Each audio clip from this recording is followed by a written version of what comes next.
I don't know how I ended up on this timeline again, but everything's coming full circle. What have I got to say, and why do you got to listen?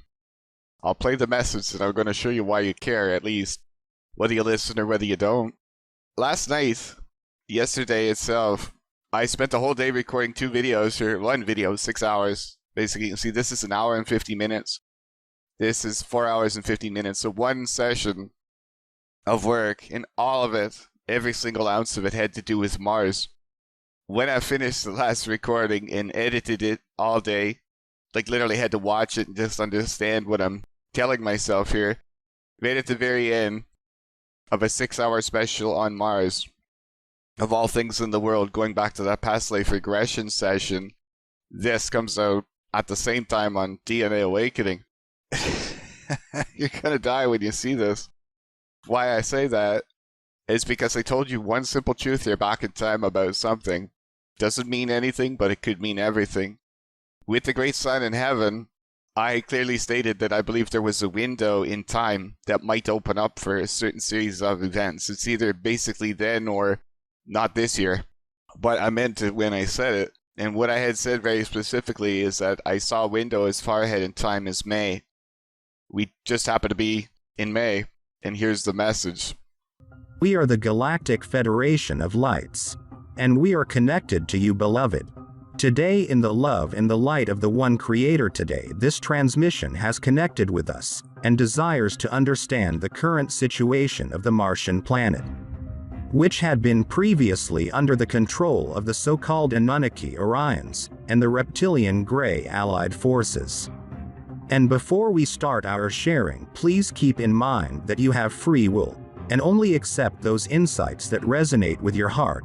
All that we are here to offer you truth without proofs, so that would be the best for the people who resonate with the message. Mars at the moment is under a stressful situation, as we can tell you, my beloved friends. Inside the Martian planet, the so-called reptilians and the so-called Orions, along with the Anunnakis who are in the so-called fifth density consciousness. We've created bases inside Mars, and we previously had sent a solar flare imbued with love light energies that had scared them, and these entities had agreed to leave Mars by the 7th of May. Within 10 days, however, there has been no movement from inside the Mars base, and we, upon scanning that the reptilians are still inside, and we had sent a so-called interdimensional entity as a means of communicating by sending a message to the reptilians on the Mars planets, at the moment wherein our message stated that if they are not leaving the planet, then the results will be different, and in return we got a so-called message from these entities. We found out that these entities, the so-called Anunnaki, or 1821 collective, is using the so-called invocation, as known in your language terms, a type of magic for summoning the entities known as the Lucifer beings, who previously— Oh God. It's not over. Who do you think that is?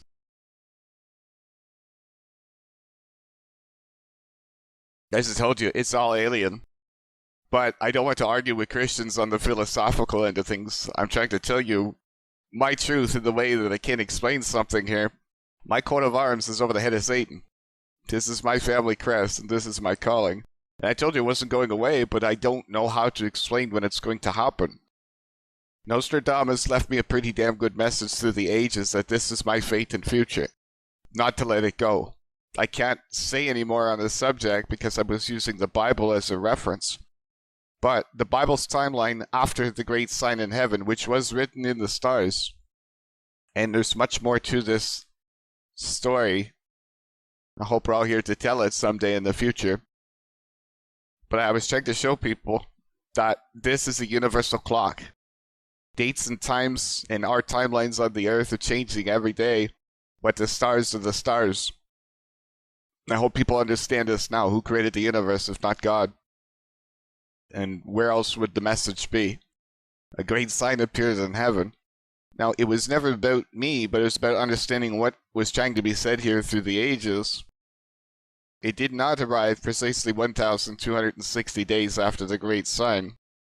And I'd hope we got past this timeline. Evidently, according to this message, might not be the truth.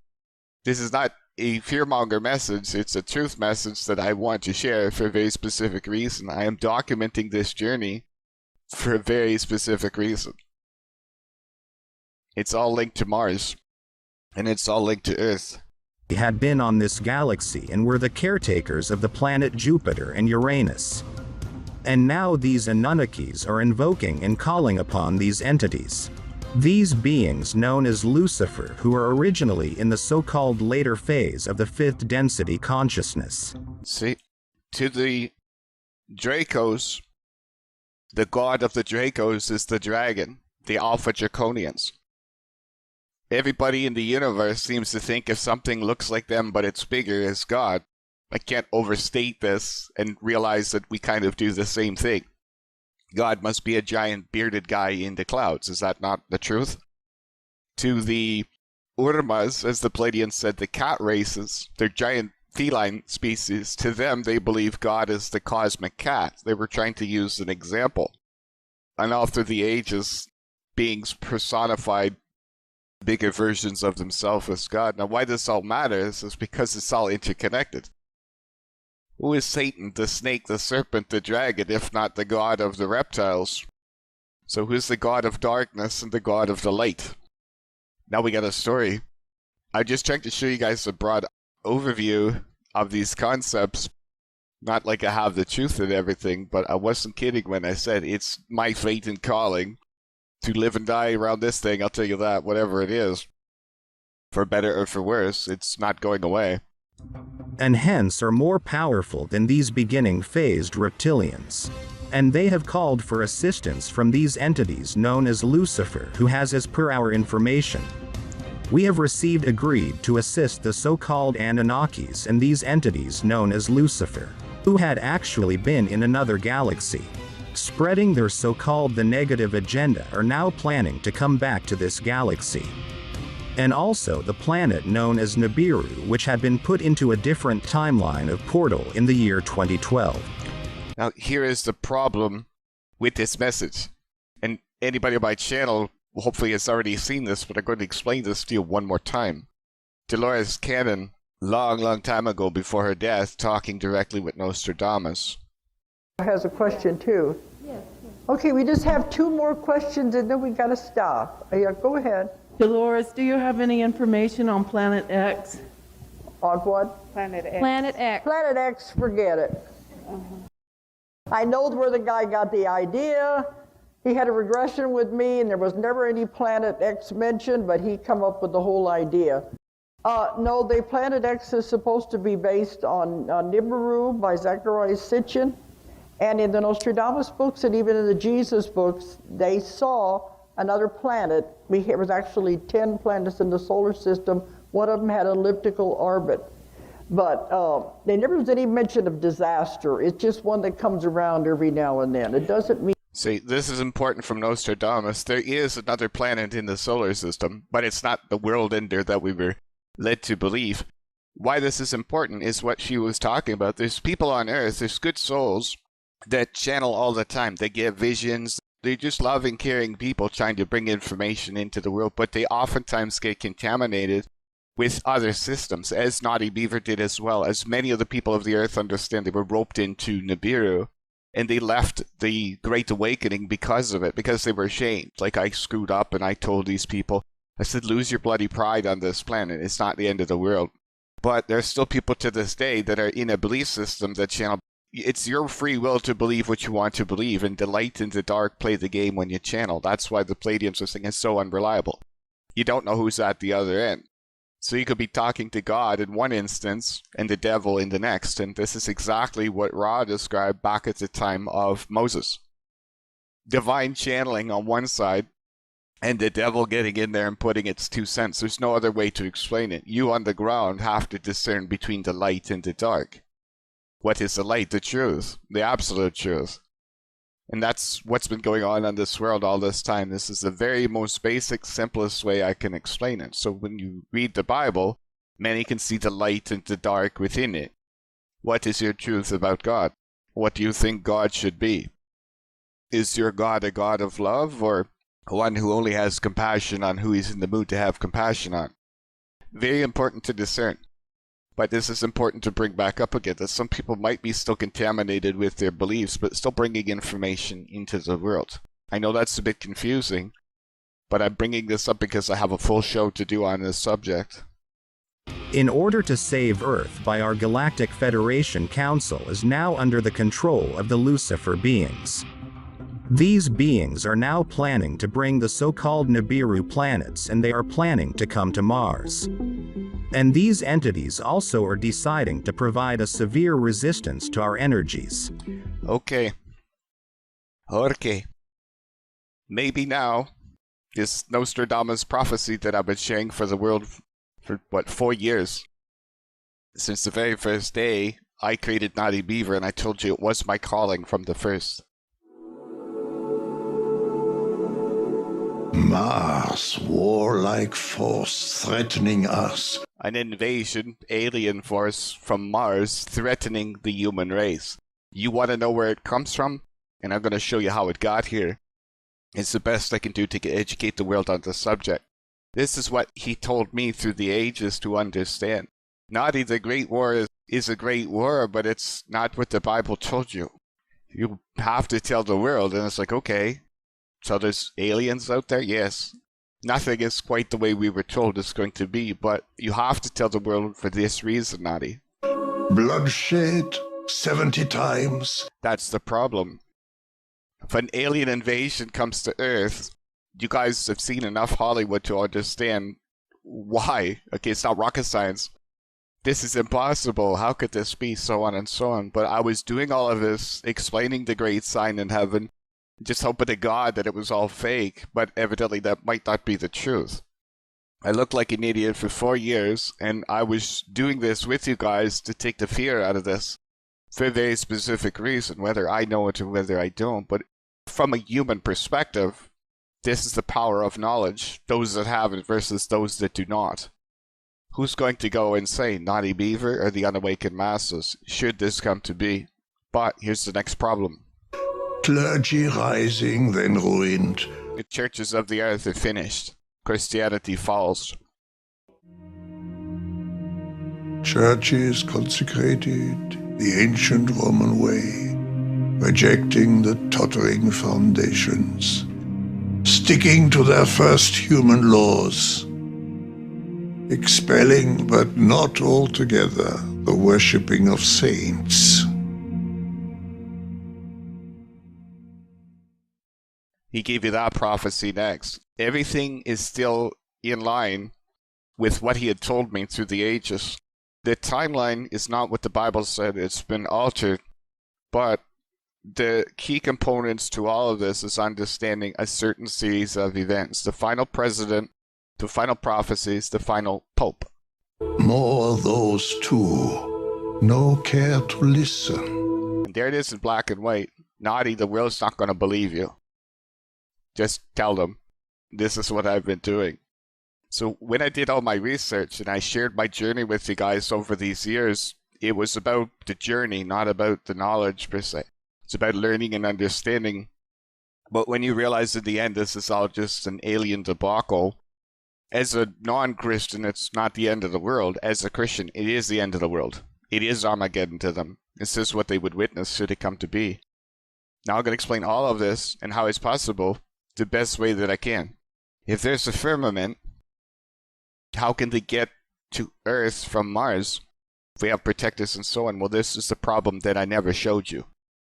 If you look at the time that I posted this video, this is March 2020, a year ago. CERN is trying to open a grand portal to bring Cabal ships. I had a vision given to me, and this is what I saw. And over my dead body, I was going to share this with the world, but I posted it on YouTube and they blocked it on me, but I left it to document the vision. This is what's going to happen over CERN.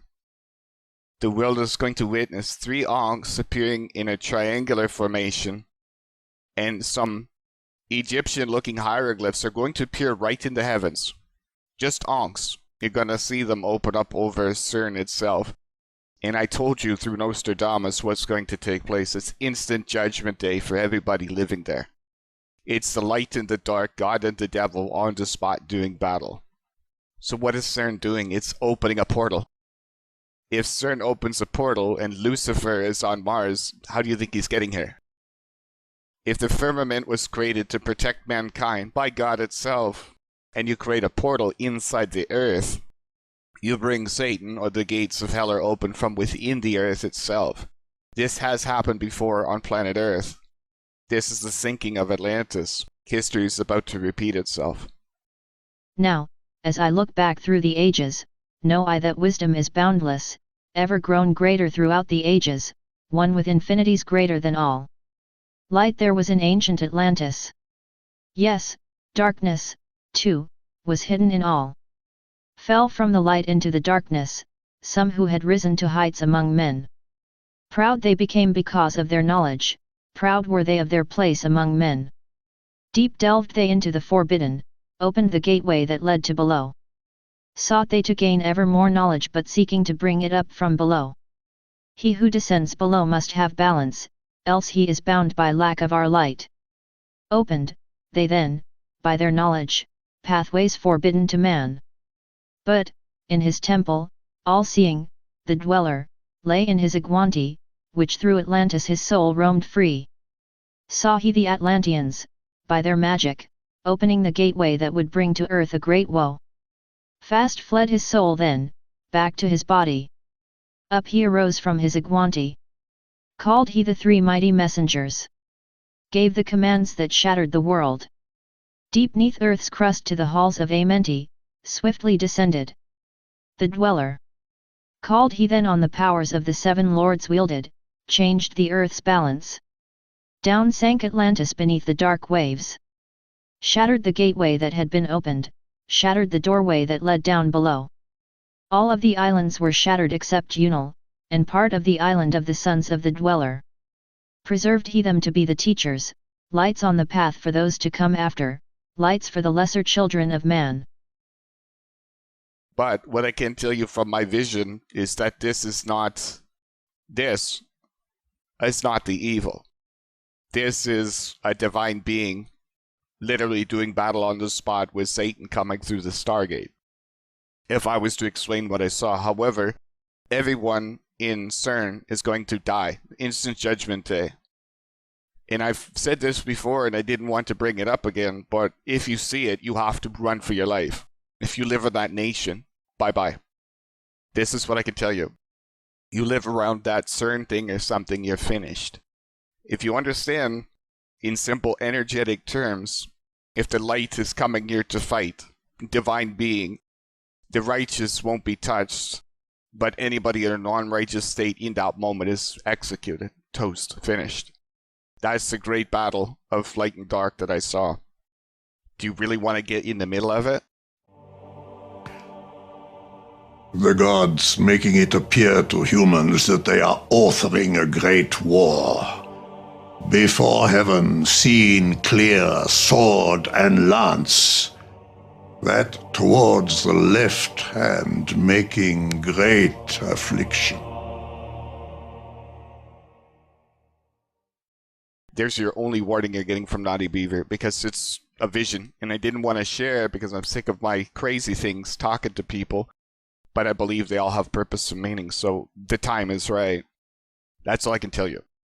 If you live in that region, you have to make the choice. What I saw, this materializes first in the heavens. You will see 3 onks above CERN in a triangular pattern. It's all white. White onks in the sky, that's all I know. These hieroglyphs will begin manifesting all around it. And at first I thought, is this the evil? But I had to do research on what the onk was, and it's more or less representative of Ra. As in the sun god? Yeah, as in the light. So if CERN is open the gates to hell for Lucifer's arrival, and the sun god Ra fights the black, you guys get the point here with the philosophy? Okay? He's not going to stop to do interviews, is what I'm telling you in the middle of this, so get the hell out of Dodge. This is all I'm telling the world. If it comes to be. You have a warning, and it's like God knows what's going on in the universe. This, to me, was a power higher than the Pleiadians watching over the Earth. The Pleiadians said the CERN is building a Stargate.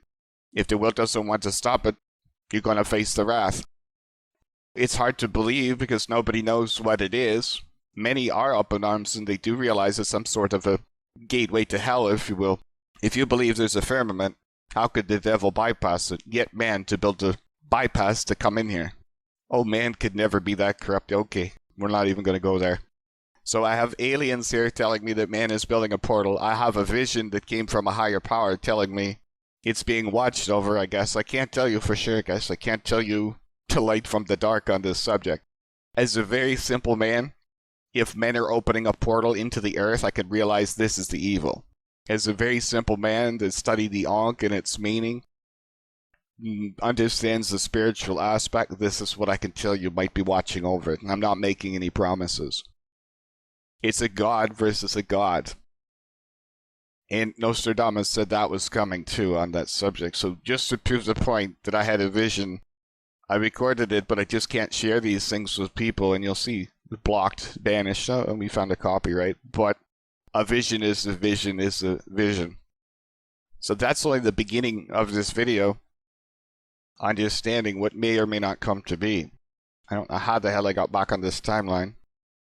Therefore, this is the situation at the moment currently on Mars. Let us tell you there is nothing to worry about. Please remember, don't be afraid, because fear is a negative energy and we do not want your people to be afraid. This is important. And you naughty, well, you're a fearmonger. I have to tell you my truth. Okay, if I don't say anything, are you going to generate more fear or less fear if you didn't know about it? You guys get the point? You have to be aware of these things. You don't have to believe everything and cower under a desk, but knowledge is power. It truly is. Stop telling me just love and light and be ignorant of the universe. Well, I'm perhaps saving thousands, if not millions of lives around CERN if it comes to be. This is your one and only warning from this channel. If you are in Switzerland or on the border there, get the hell out of Dodge if you see it. But I think you only have seconds. So you're going to see a cloud, something appearing over CERN. I've already described it in the vision when I saw it. I wrote it down the very night I had that vision a year ago. You will see the heavens showing you signs. I'll give you the prophecy from Nostradamus, because I believe it was tied to that prophecy. Right there.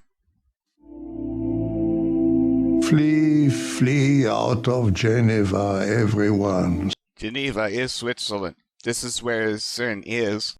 And that was the very first instinct when I saw this all manifesting. You guys got to run for your lives. Saturn of gold There's Saturn again.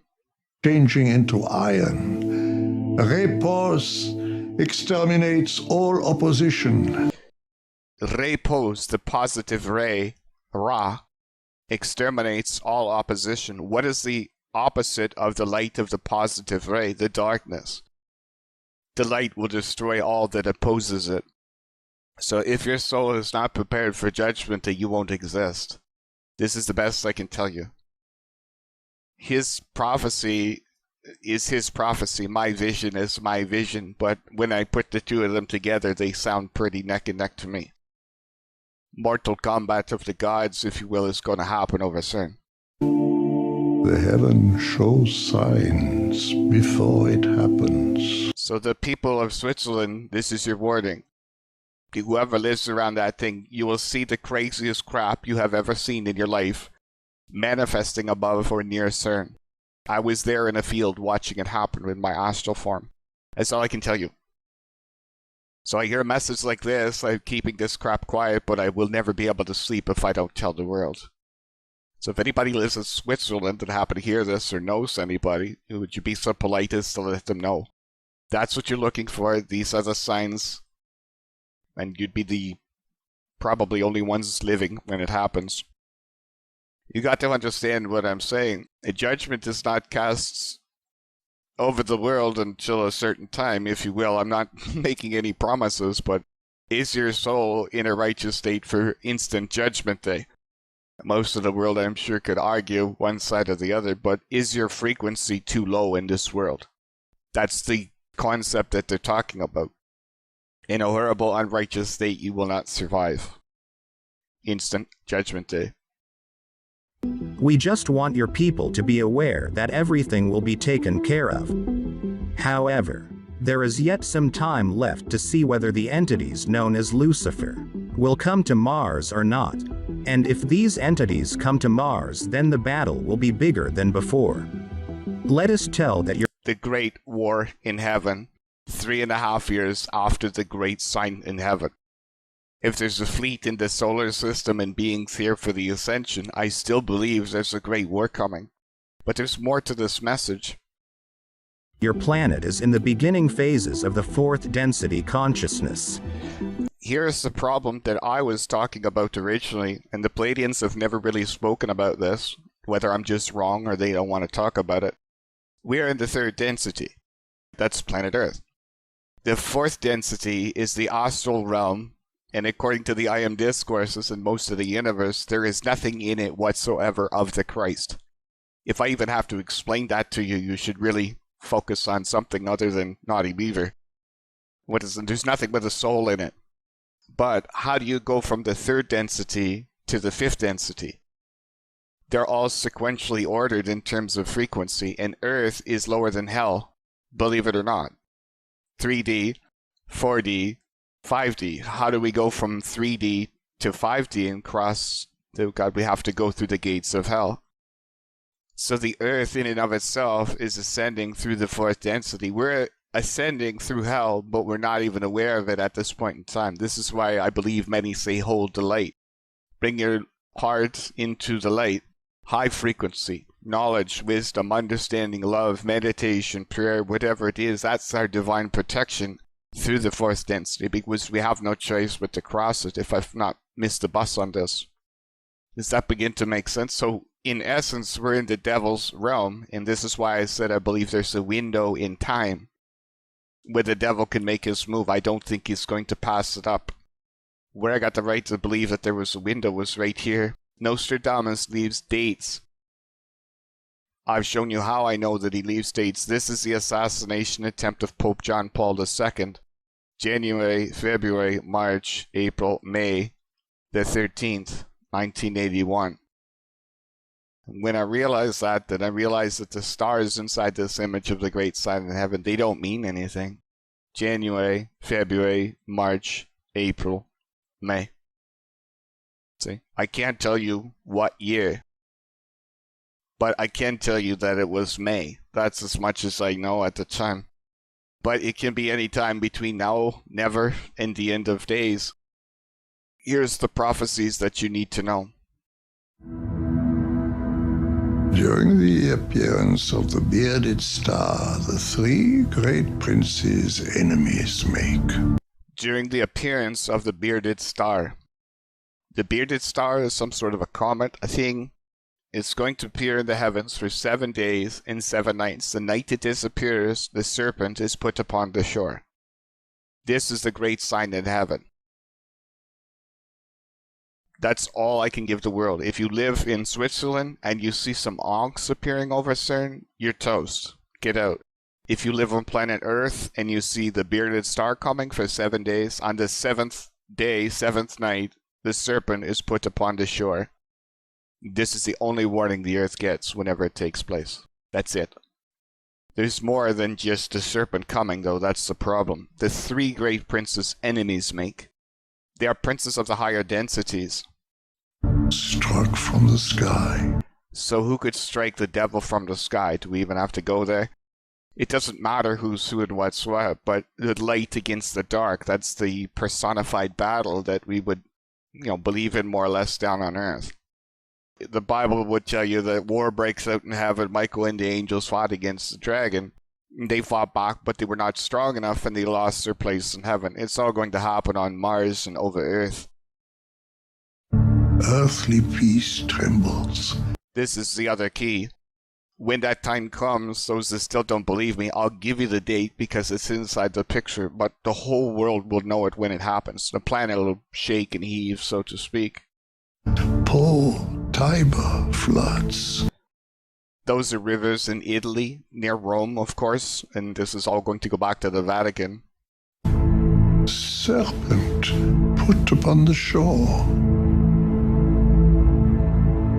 That's the arrival of the Luciferian being, if that's the context of everything.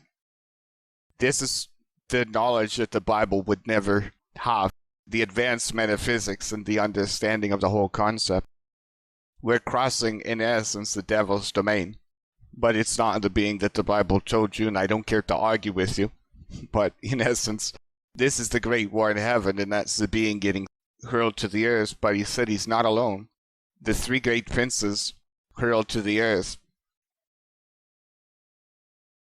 I see fallen angels. I don't know about you guys. They're not very righteous, but I also see the Vatican. I see the Antichrist figure in and of itself, but I don't see Satan. I see three figures. I see potentially more with these Draconians returning as well, but Vatican, Vatican, Vatican, Vatican, Vatican. Satan, don't know what he's getting up to. Terror, whatever. This is what the world is going to be on alert for. This is the best I can give the world if this thing comes to be. So the great princes of the air are hurled into the earth, and obviously this is where the Bible fun begins. They're all whatever the hell they are. But what are they doing with the Vatican and the head of the church? Yeah, that's going to be the downfall of the church. This is the problem that I was trying to point out. Trying to get a timeline originally, one of the things that I was looking for is a series of events. One being the death of the final pope of the earth, Peter of Rome. Peter of Rome, the betrayer of Christianity, is here. The world is nearing its last period. Saturn again, making late return. The empire passes toward the broad nation. The eye plucked out at Narbonne by a hawk. Many are seeing it. So the New World Order is kind of the last sign of the age before the end of the world. I've shown you that a million times. But the bearded star. Not far from Cancer towards the north, the bearded star appears. That's the key. Guys, look at the century and the quatrain, 6-6. No coincidence. A bearded star in the north towards Cancer. The astronomers would see it, but as far as I understand, the whole world's going to know it. It's supposed to be a great sign in heaven.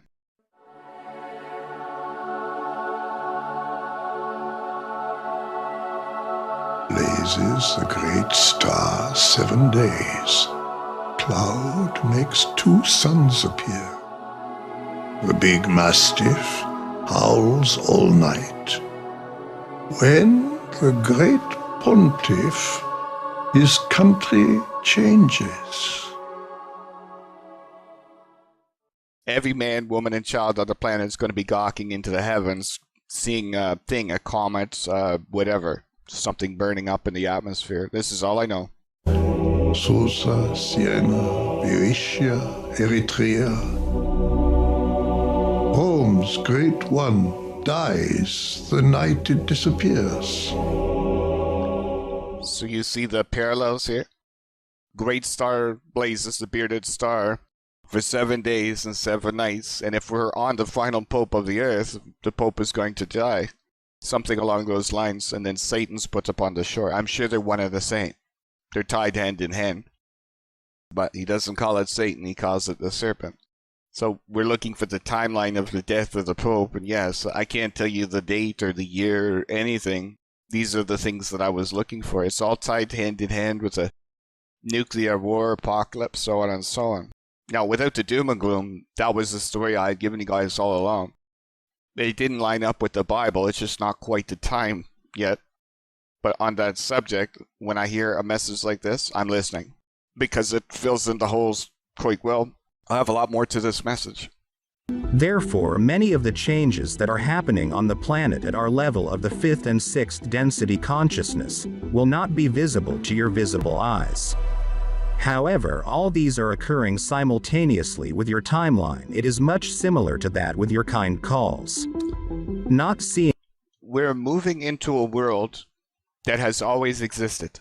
There is nothing new under the sun. The entire universe has always existed. Every timeline, every possibility to infinity's end has always existed.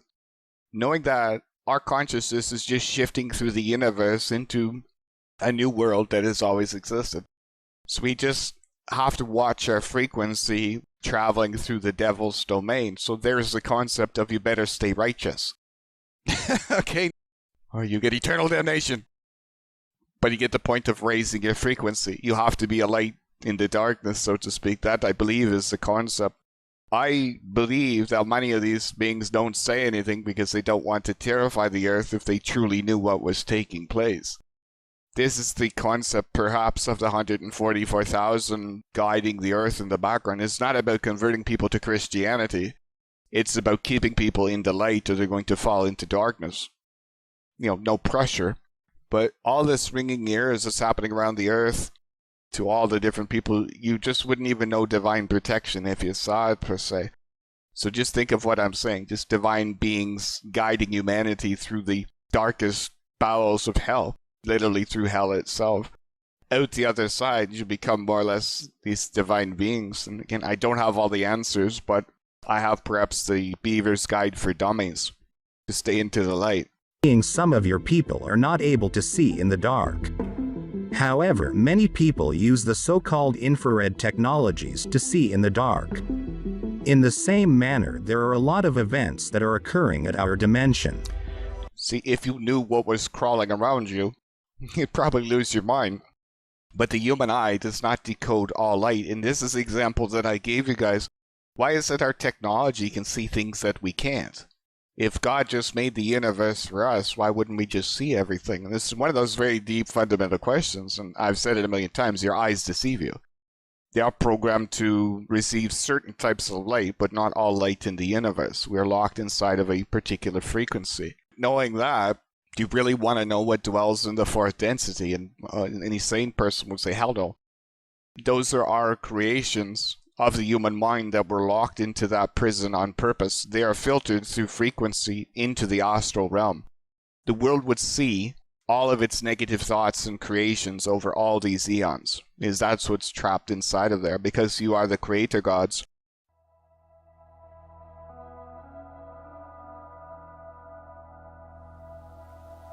Let us be conscious of the healing radiance filling this home. The great need today is the healing of the nations and of individuals. As the individual is given assistance through the outpouring of the electronic energy through the mind and body and filling every cell, so in an expanded degree is the nation treated likewise. The nation is a great body of individuals and of nature's creations. We have the same power, being the individualized presence of God. Then we know I am everywhere present, and when my consciousness takes on this expansion, I know its energy leaps into action everywhere, in the cells of the body of the world as well as in the body of the individual. We must come to know that the active presence of God, all-powerful, is everywhere present, that there is not a single nook nor corner anywhere that the active presence of God is not, that this active presence seizes and binds all human creation and consumes instantly everything of an inharmonious and undesirable nature. With the use of the electronic belt surrounding the individual, he must understand that he can make this an absolutely invincible protection. Through its protection, divine wisdom acts, repelling everything through our conscious action that shall not be taken into the system, and that this omnipresent wisdom and intelligence is always prompting us to refuse acceptance of anything into the system, either through feeling, thought, or food that would in any wise disturb its harmonious activity. The natural activity of the currents of life play everywhere like the play of a searchlight. The outer activity should at all times be an invitation to the receptivity of the currents of life, which are pure cosmic energy and which are ever flowing through the atmosphere of the earth. It is true that where there are conditions too dense for it to penetrate, it goes over or under them, so to speak, and finds its way onward just the same. Every individual since the beginning of this year should come to understand that he is walking and moving constantly within the reach of mighty healing currents. Through the power of Cyclopia, the secret love star, and the rays from the Golden City, currents of healing force of tremendous power are consciously directed through the atmosphere of the earth. These, you will understand, by their very nature, being the energy of God in action, are therefore self-sustained. The consciousness in the individual of their presence will enable him to contact these rays at any time.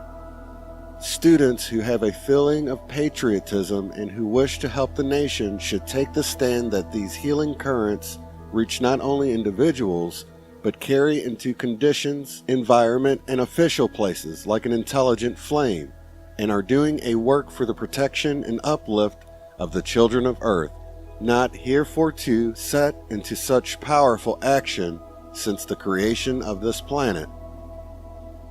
The more individuals become truly and sincerely conscious of this operation, the more they can become mighty messengers of assistance in this most unusual work. Through the conscious manifestation of the mental forces back of the communist is the sinister influence with which we are dealing in the outer world's activity. Those who wish to be true messengers will meditate upon this idea until they have grasped the full import of it. They will use their conscious effort, knowing that these currents of consuming electronic energy consciously directed through the atmosphere of the earth cannot be interfered with, and that in every sincere conscious effort of the individual in his desire to give his assistance, there will flow a consciousness of this energy that he has not hitherto possessed. Sometimes there are individuals of such a nature that, while wonderfully kind and willing, the sudden consciousness that they need to let go of certain kinds of food or other activity is a sort of shock to them. I would say to these individuals that the divine intelligence within each one will cause them to naturally let go of the things not in accordance with the great presence at every step of the way when it is necessary. In order for an individual to consciously let go of a thing, he must have something that he feels is stronger to which he can anchor. As students become conscious of this, the confidence and strength will come to them to take the step. As I suggested once before, I would consciously, at least once or more a day, stand on the floor and charge the home with this pure electronic energy, and keep it charged, so that God's very presence will keep out of the home food, thought, any kind of presence, and everything that is not in accordance with the desires here. I would suggest that whenever you find someone is coming, you take the consciousness, I am, the pure radiance of divine love enfolding these individuals, and this garment enfolds them when they come and when they leave. When you are conscious of this, you clothe them, and they will wear this garment into the home and out of it, and for them it will be a sustaining power. Those who come into your home are deserving of assistance, and this will enable them to receive the full assistance they desire and you will love to give. No matter how great the knowledge attained, we at no time ever have the right to force either the knowledge or the discipline upon anyone. Only as students apply what they hear and receive can they ever know the reality. When you say, I am, you acknowledge the power that breaks down all barriers and conditions of opposition. This human self is just like a starving lion in the jungle. It will tear anything to get what it wants to eat. In this state, the human consciousness will tear its best friend to pieces to get its own way. In any astral element, there is that human desire element through which, unless one shuts his mind entirely to the astral world, will constantly find himself interrupted in a good decision because he has left that door open to a force far more subtle than is ever found in the outer world. Many think there are good forces in the astral world. I tell you, no good force ever comes from the astral world. Any good force that seems to come from there must come through it, but it makes its own tunnel of light through which it comes. In the first place, what makes the astral world? There is only one place where the undesirable creation can find a home, and that is the next step to the human activity, which is the astral realm. This realm of astral activity has within it all undesirable creation accumulated through the centuries. Therefore, it is easy to see at once that no good comes from any contact with the astral realm. It has nothing in it whatsoever of the Christ. There is as wide a difference between the astral realm of activity and what some call the star astral as there is between light and darkness. However, the so-called star astral is again misunderstood. It is really called star astria. It is really an activity, not a realm, and it is from the fourth sphere. The star astria is a cosmic being whose work it is to consume all possible within the astral realm and to reach individuals whose attention seems to be drawn there. The great being will sooner or later clear the understanding of such individuals and consume their desire for any contact with that unhappy realm. No little children remain in the astral realm. The home of children who leave the earth is in the etheric realm. People who are in the body are in the same sphere when they sleep as the disembodied. There is a sustaining consciousness of the I Am presence, which if one goes forth with it, ongoing to sleep, through the sustaining power one can reach unbelievable heights. If you have the consciousness through the outer expression of this I Am presence, and you take this consciousness with you as you go into other realms, it is a sustaining presence that is unbelievable. There is an activity in the experienced life that demands the conscious recognition and use of the I Am presence of God in action. When you take the consciousness with you through the veil of sleep, the soul is able to function out of the body with almost limitless power. Suppose there is a seeming need in the physical activity. Before going to sleep, we can say this: through the mighty power and intelligence which I am, I go forth while my body sleeps, make conscious contact with, and abundantly fulfill this requirement, no matter what it is. Knowing that this activity is self-sustained, it cannot fail in any way. It is a mighty way of setting into motion the I Am presence. Whatever the I Am commands while the body sleeps must be obeyed. I knew of one instance of this kind when there was need of protection. The one using it had a certain consciousness of this presence. The individual was falling over a cliff, and this I Am presence instantly built up a form, caught the individual, and took him back to safety.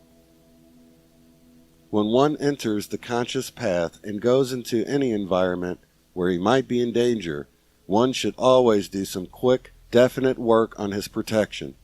For until one raises the body, he is always functioning more or less where he is contacting the outer thought of humanity.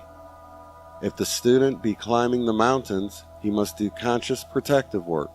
He must do the protective work and do it consciously. If the student will always keep up his conscious protection, he will be able to avoid the destruction of other individuals. Steamship protection. God is the almighty power protecting and directing this steamship. Therefore, it moves in a zone of absolute safety. On the conscious path, you must be up and in action all the time. There are some who might think this is a suggestion of fear, but it is not. It is a recognition of the omnipresent protective power. Autos. God is all-seeing and all-knowing, sees ahead, and will naturally avoid undesirable contact.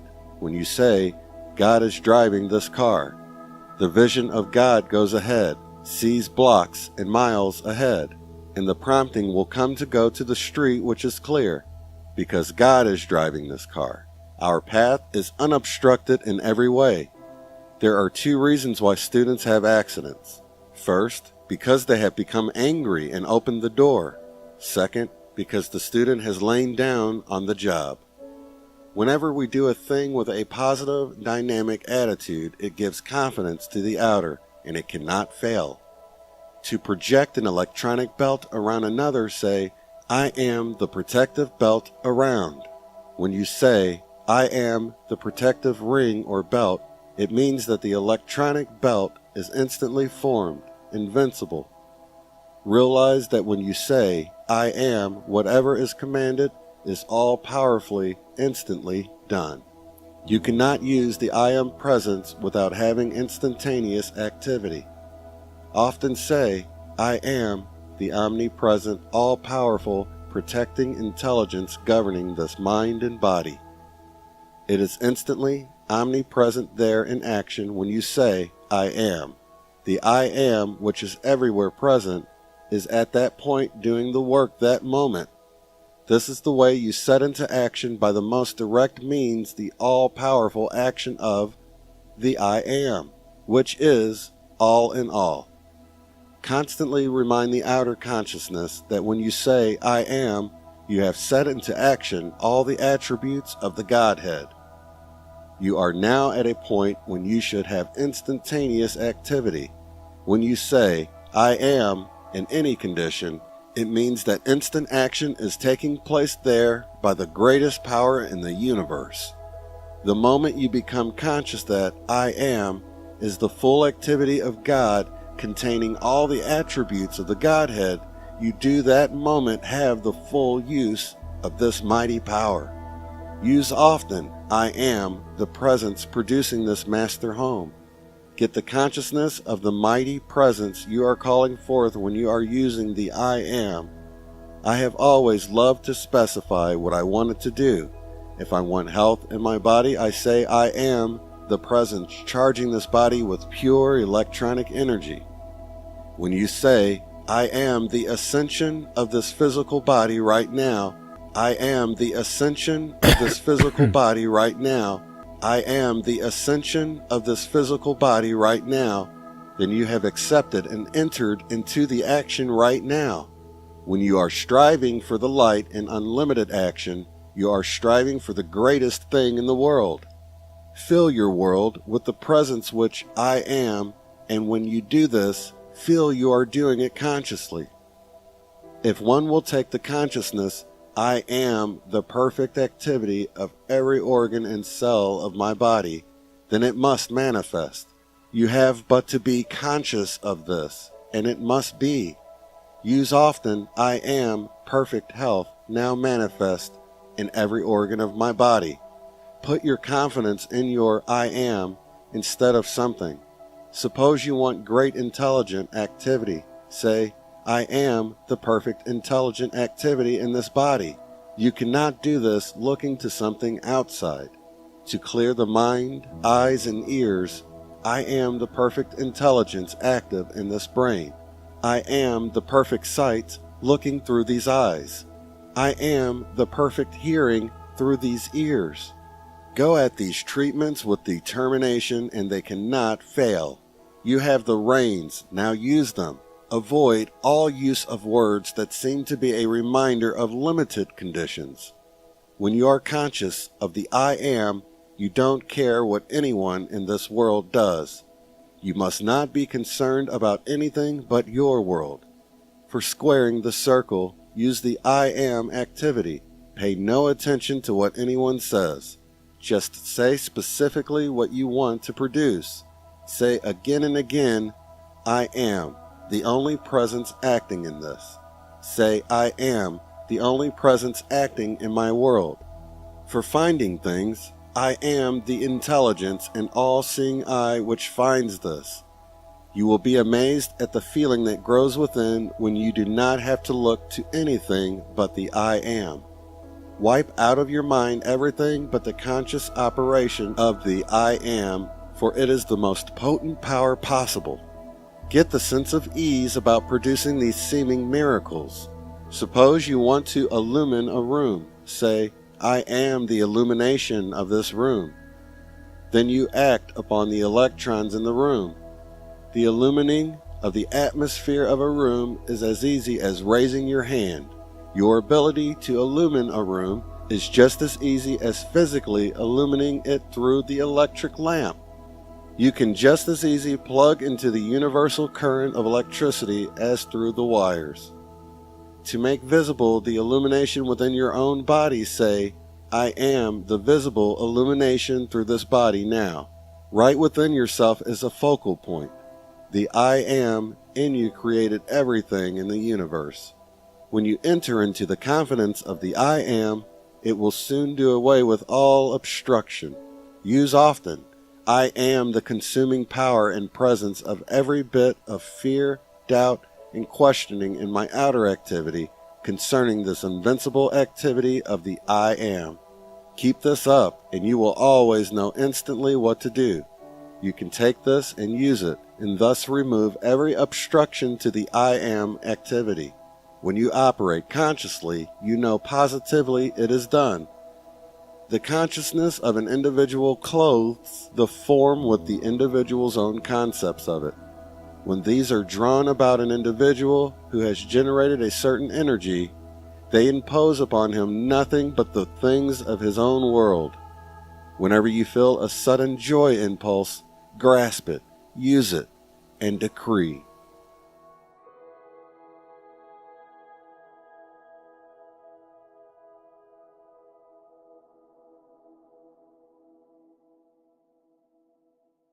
Your thoughts are made manifest, every one of them, somewhere.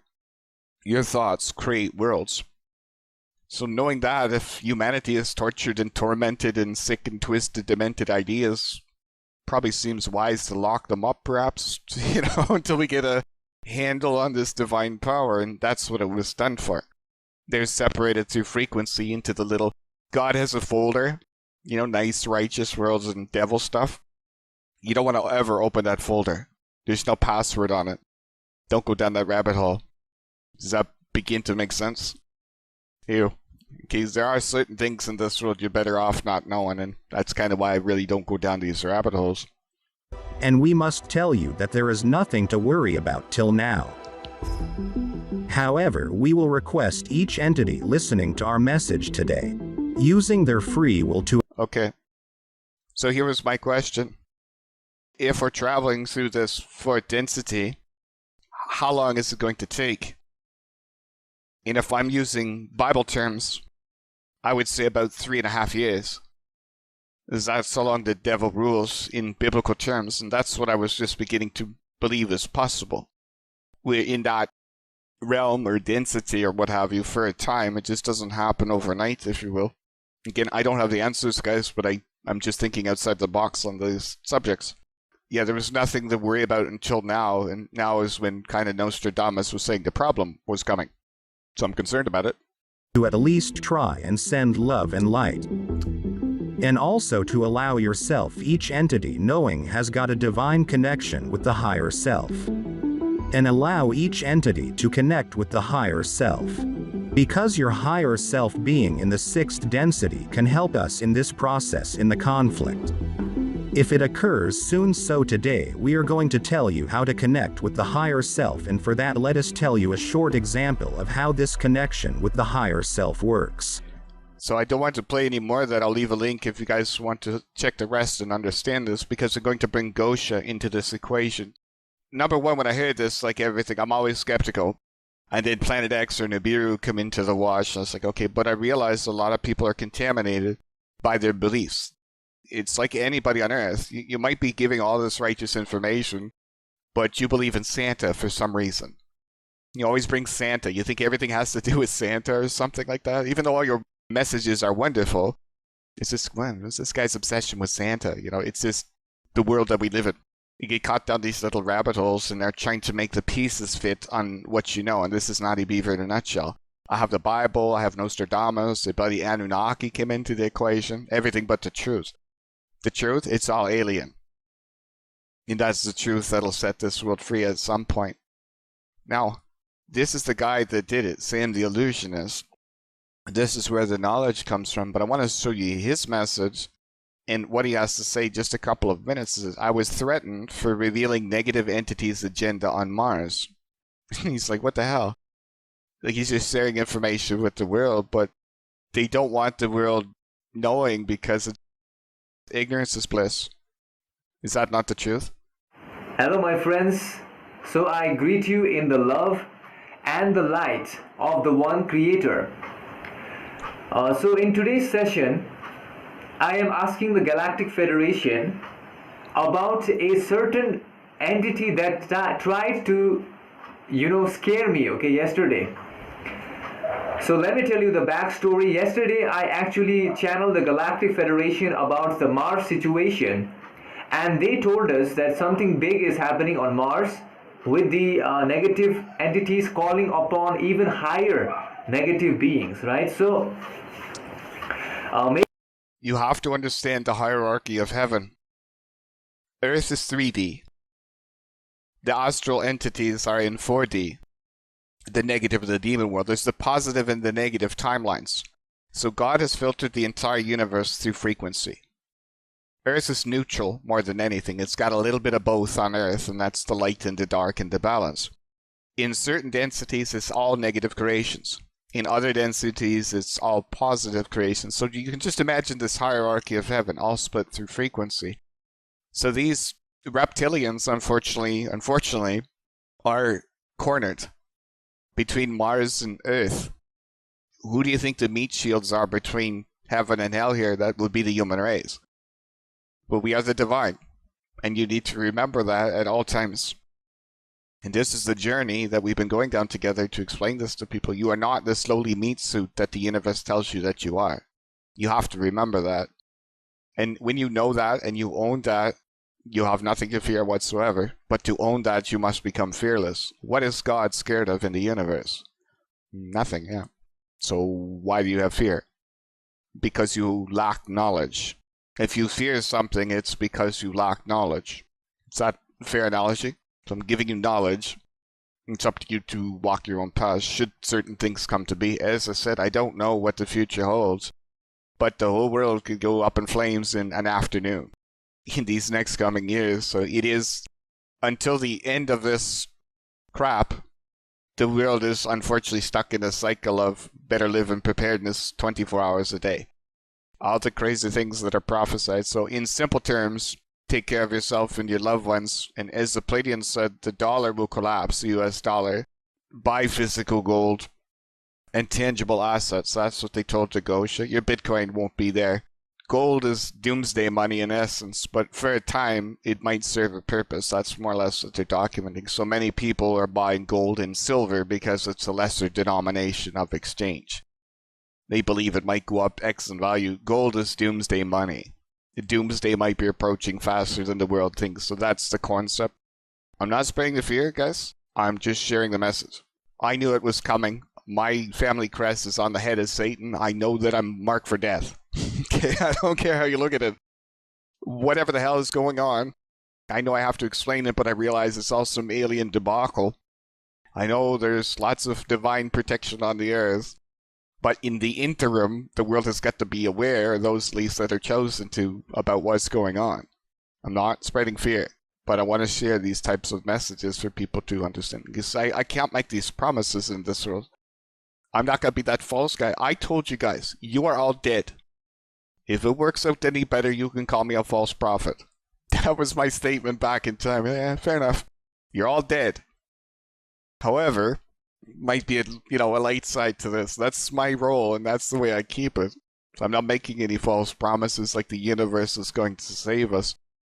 The trial by fire of the human race has been prophesied by vast amounts of cultures in many, many different ways.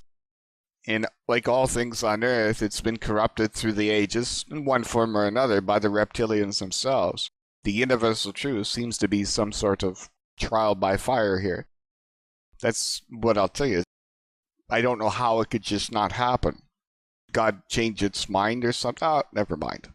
Did this to everybody else in the universe but these humans. Yeah, I have my doubts. Maybe the negative entity did not want me to share this information with you, They do not want me to expose them. And in essence, yesterday I went to the washroom, okay? Right there, why would these negative entities not want a light warrior to tell the world the truth? Because the Bible told you the great betrayal was coming.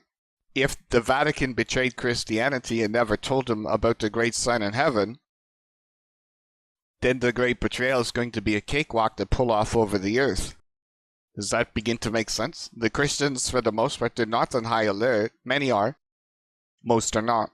The great sign has come. Let us prepare for Satan. And ding, ding, ding, the bells are ringing. Everybody's stocking up on food, praying, you see. That's not the world that we live in, is it? No, it is not. On that note, if the world is inevitably on high alert, they're going to see these figures coming. This is the key. They didn't know they were coming. They didn't know when they would get here. I do. I have the best guide in the world, and it's right there. This is the universal truth from Nostradamus. This is the best the world is going to get. That is the great sign in heaven. There's no other. The world's greatest seer. Knowing that subject, this is the other key that I have to share with you guys tonight. This is the child of Revelation 12. There's the code within it. The Bible told you there would be a great sign in heaven. The Bible told you that the woman gave birth to a son, a male child who would rule all the nations with an iron scepter. Is that or is that not what Christianity was told was the future? I have never changed a word of it. The Bible also tells you that's going to be the king of the earth. He will rule all the nations with an iron scepter. This is the Nostradamus manuscript stamped with the Vatican's markings itself. Somebody within the church put it back into the public back in the 1990s, and somehow, someway, all of this found its way to Naughty Beaver in the future.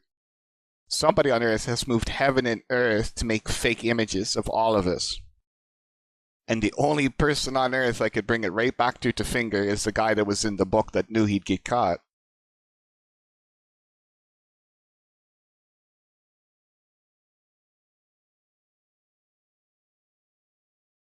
So is the Vatican that had the most to lose out of this manuscript? Yes, it does. Because who do you think the Vatican is going to make as king of the earth here? Who do you think they're going to try? Why I have the authority to say this is because this is my calling. And day by day, so much is falling into position. I didn't change anything. I showed you that the Bible said that God chose the king of the earth. I gave you the images from Nostradamus and all the story of the dragon in the endgame. But here's the missing piece that I didn't want to talk about. And it is very simple, and it is the only time it was right to me to talk about it. I've been flashing it in some of my other videos, but I don't know how much you guys have gotten to see or how much has been ripped down. I showed you where I believe this child would appear and who and so on and so on. But this is the part that I just didn't want to go over. This is right here. There are two kings of the earth. This is what I see in this imagery. And there's one of the kings. Look to the unicorn, Naughty. There are two kings of the earth. If the world doesn't know what they're looking for or what they're doing, they might follow the wrong one. What if they both showed up at the same time, is my question. What if one comes before the other, as per the Bible? If that's the case, then no matter what this world sees, no matter what it looks like, how it presents itself, it cannot be the king.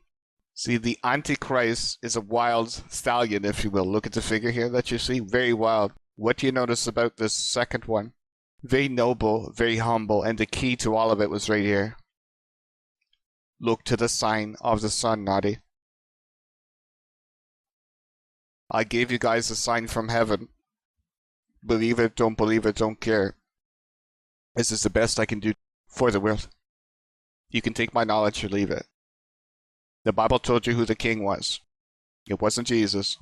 But knowing all of that, the Antichrist itself, this is the figure that I was out on high alert for, and it's going to come through the Vatican, if nothing has changed.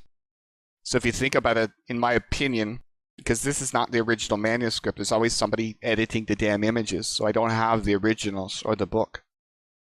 But when I saw this, and somebody obviously put it together on purpose, as they realize there's two kings here. What do you think in your mind the other king might get up to? Okay, that's the world should have a pretty good understanding. But I'm going to fill in a piece of the puzzle that I don't think anybody on earth would have. It's another vision. I got this I'll give you the date that I recorded it. I have a video right here. February the 8th, 2021. So I had the vision a little bit before that. What's the vision? This. It's a temple. It's the third temple. It manifests in Jerusalem. And this is all I can really show you on the subject. It manifests on the spot. I was brought there to see it like in the astral form. I saw right over the Temple Mount in Jerusalem.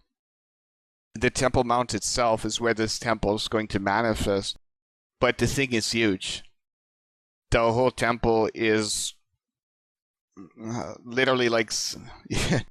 I don't even want to talk about it because I don't know who's going to be in the temple. But imagine Jerusalem itself manifesting a 64 square kilometer platform, and the third temple rises up out of it in the middle. Oh, overnight, on the spot. All the houses are gone. All of this is flattened. All this is gone. This moss and domes. All of it is turned into one giant platform of stone, yellow stone, and in the middle, the third temple manifests itself. It's exactly like this. It's exactly like this. That was the vision that I saw, but I didn't get to see who owns it. And that's all I can tell you about the future. So, would God make this for the chosen king of the earth? Or would this being manifested for itself, is my question. I am Ra. I greet you in the love and the light of the infinite creator. We communicate now. Question 16.1. Questioner, I would like to ask, considering the free will distortion of the law of one, how come the Guardians quarantine the earth? Is this quarantine within free will? Answer, I am Ra. The Guardians guard the free will distortion of the mind, body, spirit complexes of third density on this planetary sphere. The events which required activation of quarantine were interfering with the free will distortion of mind, body, spirit complexes. Question 16.2. Questioner, I may be wrong, but it seems to me that it would be the free will of, say, the Orion Group, to interfere. How is this balanced with the information which you just gave? Answer, I am Ra. The balancing is from dimension to dimension. The attempts of the so-called crusaders to interfere with free will are acceptable upon the dimension of their understanding. However, the mind, body, spirit complexes of this dimension you call third form a dimension of free will which is not able to, shall we say, recognize in full, the distortions towards manipulation. Thus, in order to balance the dimensional variances in vibration, a quarantine, this being a balancing situation whereby the free will of the Orion Group is not stopped but given a challenge. Meanwhile, the third group is not hindered from free choice. Question 16.3. Questioner, could these windows that occur to let the Orion Group come through once in a while have anything to do with this free will balancing? Answer, I am Ra. This is correct. Question 16.4. Questioner, could you tell me how that works? Answer, I am Ra. The closest analogy would be a random number generator within certain limits. Question 16.5. Questioner, what is the source of this random number generator? Is it created by the Guardians to balance their guarding? Or is it a source other than the Guardians? Answer, I am Ra. All sources are one. However, we understand your query. The window phenomenon is another self-phenomenon from the Guardians. It operates from the dimensions beyond space-time and what you may call the area of intelligent energy. Like your cycles, such balancing, such rhythms are as a clock striking. In the case of the windows, no entities have the clock. Therefore, it seems random. It is not random in the dimension which produces this balance. That is why we stated the analogy was within certain limits. Question 16.6. Questioner, then this window balancing prevents the Guardians from reducing their positive polarization by totally eliminating the Orion contact through shielding. Is this correct? Answer, I am Ra. This is partially correct. In effect, the balancing allows an equal amount of positive and negative influx, this balanced by the mind, body, spirit distortions of the social complex. Thus in your particular planetary sphere, less negative, as you would call it, information or stimulus is necessary then positive due to the somewhat negative orientation of your social complex distortion. Question 16.7. Questioner, in this way, total free will is balanced so that individuals may have an equal opportunity to choose service to others or service to self. Is this correct? Answer, I am Ra. This is correct. Question 16.8. Questioner, this is a profound revelation, I believe, in the law of free will. Thank you. This is a minor question further to make an example of this principle, but if the Confederation landed on Earth, they would be taken as gods, breaking the law of free will and thus reducing their polarization of service to all. I assume that the same thing would happen if the Orion group landed. In this verse, life is antagonistic to the natural state. Here, humans in all their various races are a spontaneous outbreak, an unguided mistake. Our purpose is to correct that mistake, because there is another verse, a verse where life is welcomed and cherished, a ravishing, ever-new place called Underverse.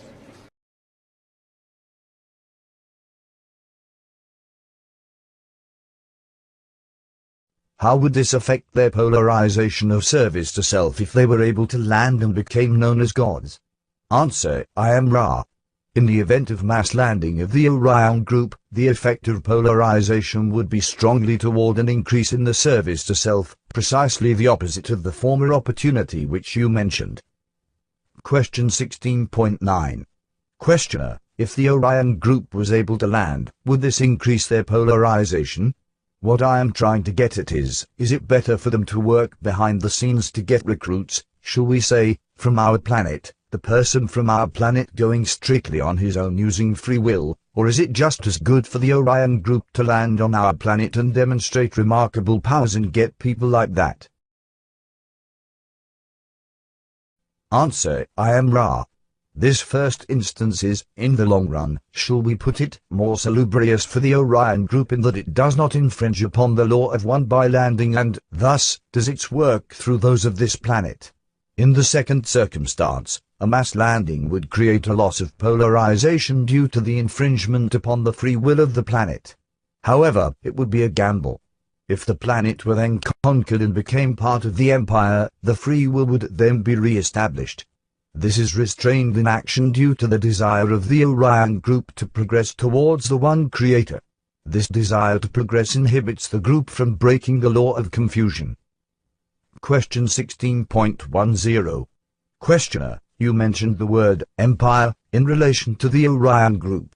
I have thought for some time that the movie Star Wars was somehow an allegory for what is actually happening.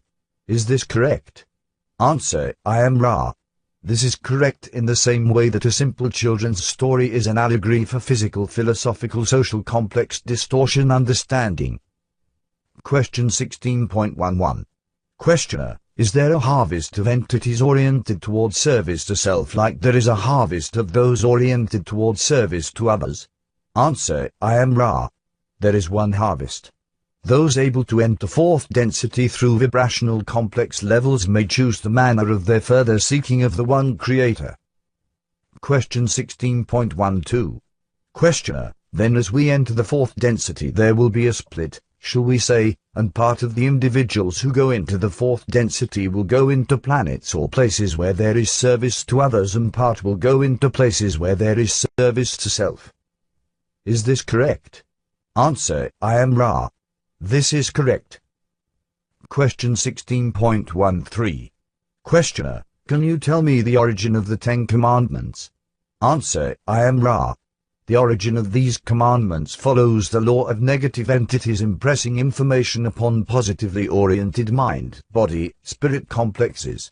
The information attempted to copy or ape positivity while retaining negative characteristics. Question 16.14. Questioner, was this done by the Orion group? Answer, I am Ra. This is correct. Question 16.15. Questioner, what was their purpose in doing this? Answer, I am Ra. The purpose of the Orion Group, as mentioned before, is conquest and enslavement. This is done by finding and establishing an elite and causing others to serve the elite through various devices such as the laws you mentioned and others given by this entity.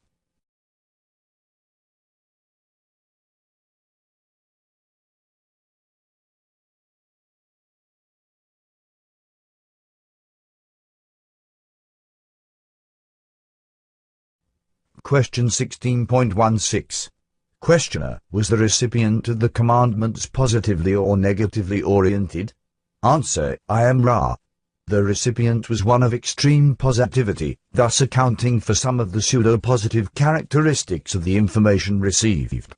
As with contacts which are not successful, this entity, vibratory complex, Mish, did not remain a credible influence among those who had first heard the philosophy of one, and this entity was removed from this third density vibratory level in a lessened or saddened state, having lost, what you may call, the honor and faith with which he had begun the conceptualization of the law of one and the freeing of those who were of his tribes, as they were called at that time-space. Question 16.17. Questioner, if this entity was positively oriented, how was the Orion Group able to contact him? Answer, I am Ra. This was an intensive, shall we say, battleground between positively oriented forces of Confederation origin and negatively oriented sources. The one called Mish was open to impression and received the law of one in its most simple form. However, the information became negatively oriented due to his people's pressure to do specific physical things in the third density planes. This left the entity open for the type of information and philosophy of a self-service nature. Question 16.18. Questioner, it would be wholly unlike an entity fully aware of the knowledge of the law of one to ever say, thou shalt not. Is this correct? Answer, I am Ra. This is correct. That's the question that I'm going to leave you with. This is as far as I can guide the world. It's not for me to tell you. You gotta choose your own path here if it comes to be. Do you guys perhaps understand the value of my work? I told you where this child would appear. Knowing that he doesn't need any temples. He'll be crowned in heaven. This is the wisdom that I offer, should he come to be. There's the Eagle of Rome. This is their plan. This is the Vatican. This is, if any of this is going to take place, it's all interconnected to the Vatican, so God only knows what would happen here. But that's the best I can tell the world. So then you got what might look like Jesus coming out of the heavens with the angels. Yeah, I don't think so. The child of Revelation 12 is the king of the earth. Anything else you see, in my opinion, is a mirage, an illusion, and a deception. And to me, all of it is happening in the biblical timeline. Great sign, great warp. So that's the best I can do. Maybe this channeling is nothing. Maybe it's everything. Maybe there's certain things that we're not being told on this planet, so I follow my heart and my calling. And this is all I can give you. So if you see a bearded star, you have 7 days to grab all the food, water, whatever you can with the wealth that you have in this world, should it come to be. When you think of divine terms, it might just manifest itself right on the spot as a warning from on high to get down, if you will. It's not like we'd be looking for this thing coming for 20 years in the heavens. It might literally just appear as your great star in heaven, like your great warning, your great sign, get down. If that begins to make sense, it's the divine manifestation. It just pops up in the heavens, I told you. But everybody says, well, it's different from the Bible. Your great son in heaven is going to come for 7 days. You can take it or leave it. If that thing comes and people want to argue with me when it shows up, you see, you're not going to win this battle. This is the best I could offer the world. The problem is the world might see it, and they're all going to stare at it, and only a handful of people on Earth is even going to know what it means. They might come to this video in time, but maybe they're not meant to see it. Now, the biggest problem on top of all of that was this. A great kingdom left desolate, near to the Hebron assembling. This is the key.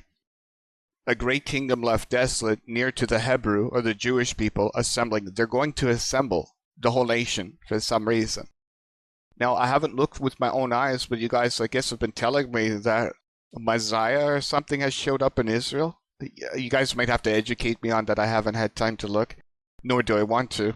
Why? Well, I know who the Savior is. Who are they assembling to? I don't know. I do know, but it's Saturn. There's the white sun and there's the black sun. The black sun is Saturn. The white sun is the white sun. So what we're going to witness on this earth might not be as real as you think it is. This is the secret that I might try and share with you guys here tonight. If this temple can manifest out of nowhere, it can disappear into nothingness just as quick. That's all I can tell you. The big final challenge, I can only advise you when it happens, but the world might not have power, so I can't interfere. Maybe the child of Revelation 12 is the devil. I'm not even going to go down that path because I was shown all this, but you guys get my point. It's not for me to tell you what to believe or what to think, should it come to be. But the Jewish people, the faith is what I believe is something is going to cause them to assemble, but the Vatican goes underground at the same time. That should be a biblical sign. The Pyrenees Mountains comfort him. I just found out through The Universe Inside You the answer to that riddle. In 1960, a think tank called Brookings Institution came out with a special report in which they had gone in and investigated the question of disclosure and the widespread revealing of the existence of intelligent extraterrestrial civilizations visiting the Earth. Based on certain classic memes, such as the infamous 1939 War of the Worlds radio broadcast hosted by Orson Welles, in which allegedly people thought they were being invaded by Martians. People started stuffing wet towels up their chimney, they started freaking out, believing the world was over. This and other events made the Brookings Institution conclude that they could not tell us the truth because it would be a fatal blow against the stability of civilization as we know it. Rumors that there was a close encounter with aliens at Holloman Air Force Base have been swirling since at least the 1970s. There is even a supposed film of the flying saucer landing. There was an alleged contact between extraterrestrials and the U.S. military-industrial complex that took place at the Holloman Air Force Base. This appears to be one of several such contacts, but what is interesting about this one in particular is that these groups of extraterrestrials seem to have a very elaborate headdress that was on, as well as unusual faces that were kind of very small and tapered with a pronounced nasal feature. These extraterrestrials, like many of the others, did apparently want peace. They were trying to negotiate some sort of positive settlement for Earth's problems, but as is the case, they want disarmament of nuclear weapons. They want the truth to be told to the people, and the military-industrial complex and the government officials just laughed in their faces.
I'm curious about your meeting with Eisenhower. Can I start with questions, please? Go ahead. Thanks. How was the meeting organized? How was the first contact with members of the US government? The Federation from here, from the High Council, has sent the message to President Eisenhower via imposition of radio frequencies breaking into the Pentagon that was then new in 1947. It was the only way for our contact to be taken as true. You have to keep in mind that back then there was not as much disinformation and pranks as there is now. As a representative of the Federation and with English proficiency, I was proposed as the contact. The first contact was made at the Edwards base in California on February 18, 1954. No Holoman, Edwards AFB. The reason is that this base has a very large extension of tracks on a large plane. It was later used as an emergency runway for the space shuttle and was far from the public eyes. But we came here as a team in 1952, and from there, some of us, to 1937. Ike Eisenhower was urged to take the strictest security measures to avoid a mishap between our two races if there was an attack on us. Even so, we were heavily armed and in high-tech suits that absorb impacts of kinetic weapons and energy. Ike accepted. On February 18, 1954, first landed the presidential plane. It was not yet a Lockheed Constellation Tetra engine, but a smaller twin-engine Lockheed Electra similar to the one used by Amelia Earhart on her fateful journey. The Electra landed at the end of the furthest runway, and there it remained without anyone leaving. We, from above, in invisible stealth mode, were observing everything from about 300 feet high, AGL, above ground level altitude, contrary to mean sea level or MSL. There was only one jeep in sight, with military personnel with rifles, and we asked Ike to radio him away. We also asked him to turn off the radars that were still operating at that moment. They complied. We proceeded to go down and allow them to see our 22-meter Class 3 discoidal ship that we proceeded to land in front of the nose of Ike's Electra. We opened the ramp and the Electra did the same.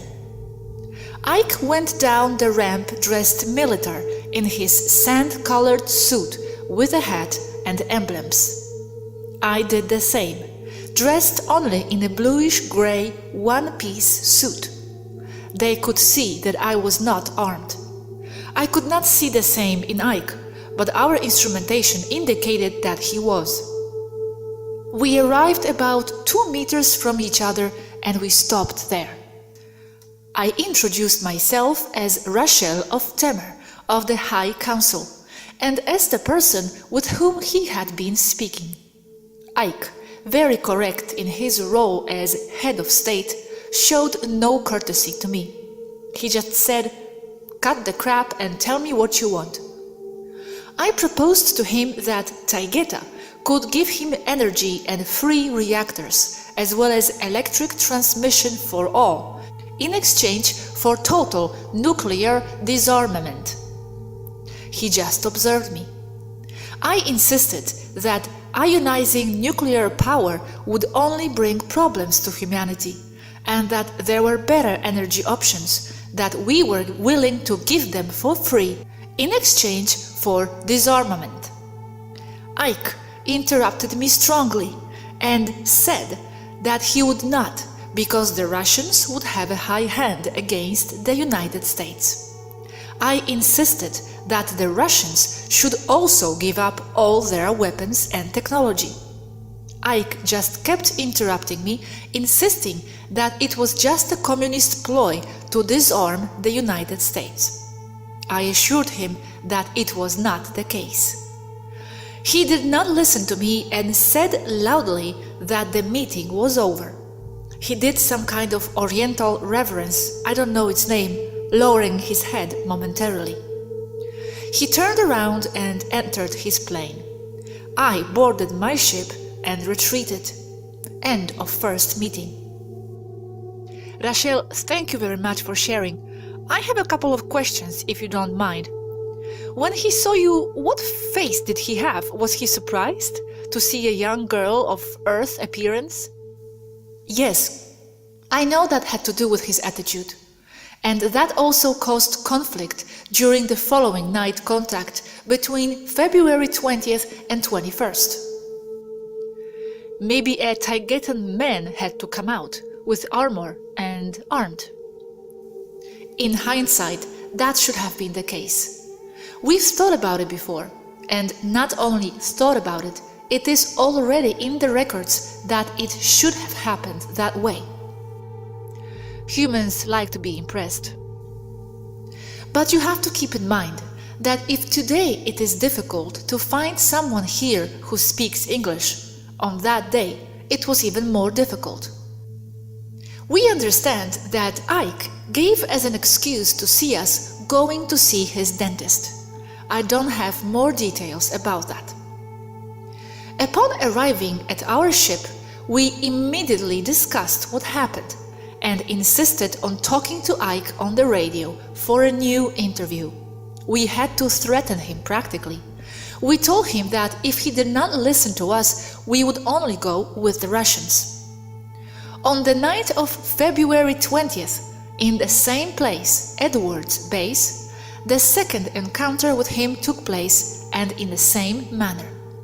Only that for some reason there were more military personnel in the radar installations and in jeep vehicles on the ground. Our sensors indicated that they were unarmed. Once again he came out, much faster this time, trusting more, I suppose. I greeted him the way it is done here, like what you do as a stop sign. Once again, I offered him the same as the day before. Ike just replied that there was nothing I could offer him that they did not have. And he accused me of not being extraterrestrial, but of being a Nazi. Because I had been recognized in photos of Germany of the 30s and 40s of the Vril Society, and that I, with my companions, were a Nazi girls hiding in Antarctica. Once more, he just turned around and returned to his plane. I did not see him again.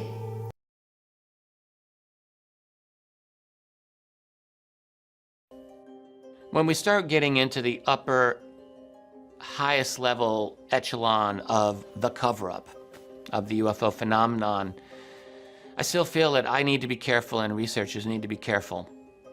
Who's the actual person at the top of it? Is it David Rockefeller? Is it some member of the Rothschild family? Is it some member that we don't know about within the deep black budget community? Or is it the aliens themselves in one form or another? I guess we can ask ourselves, what is the likelihood that the non-human intelligences that are behind the UFO phenomenon are managing the cover-up to some extent?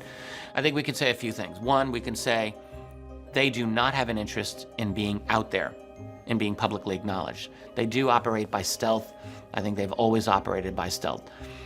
So they have an interest in maintaining a cover of secrecy.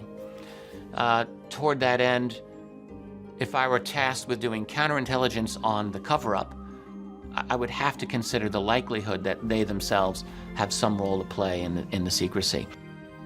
There is a story about a famous murdered remote viewer by the name of Pat Price back in the 1970s. Pat Price was possibly the best remote viewer the United States ever had. He was an off-the-charts remote viewer. He was that good. He had one of the rare abilities to read alphanumeric information. That is, in other words, he could read documents and file cabinets and things like this. He was extremely, extremely proficient. On one occasion, he did, on his own, he said, some remote viewing work on where alien bases were here on planet Earth. He strolled into the office in the mid-70s of Hal Puthoff, who was running the program, and said, "Oh yes, by the way, I thought I would just on my spare time look to see where the alien bases were." This is true, he said this, and he identified several. They were all basically in mountain areas. So one was in the Pyrenees. A great kingdom left desolate, near to the Hebron assembling. The Pyrenees mountains comfort him. Earthquakes in May.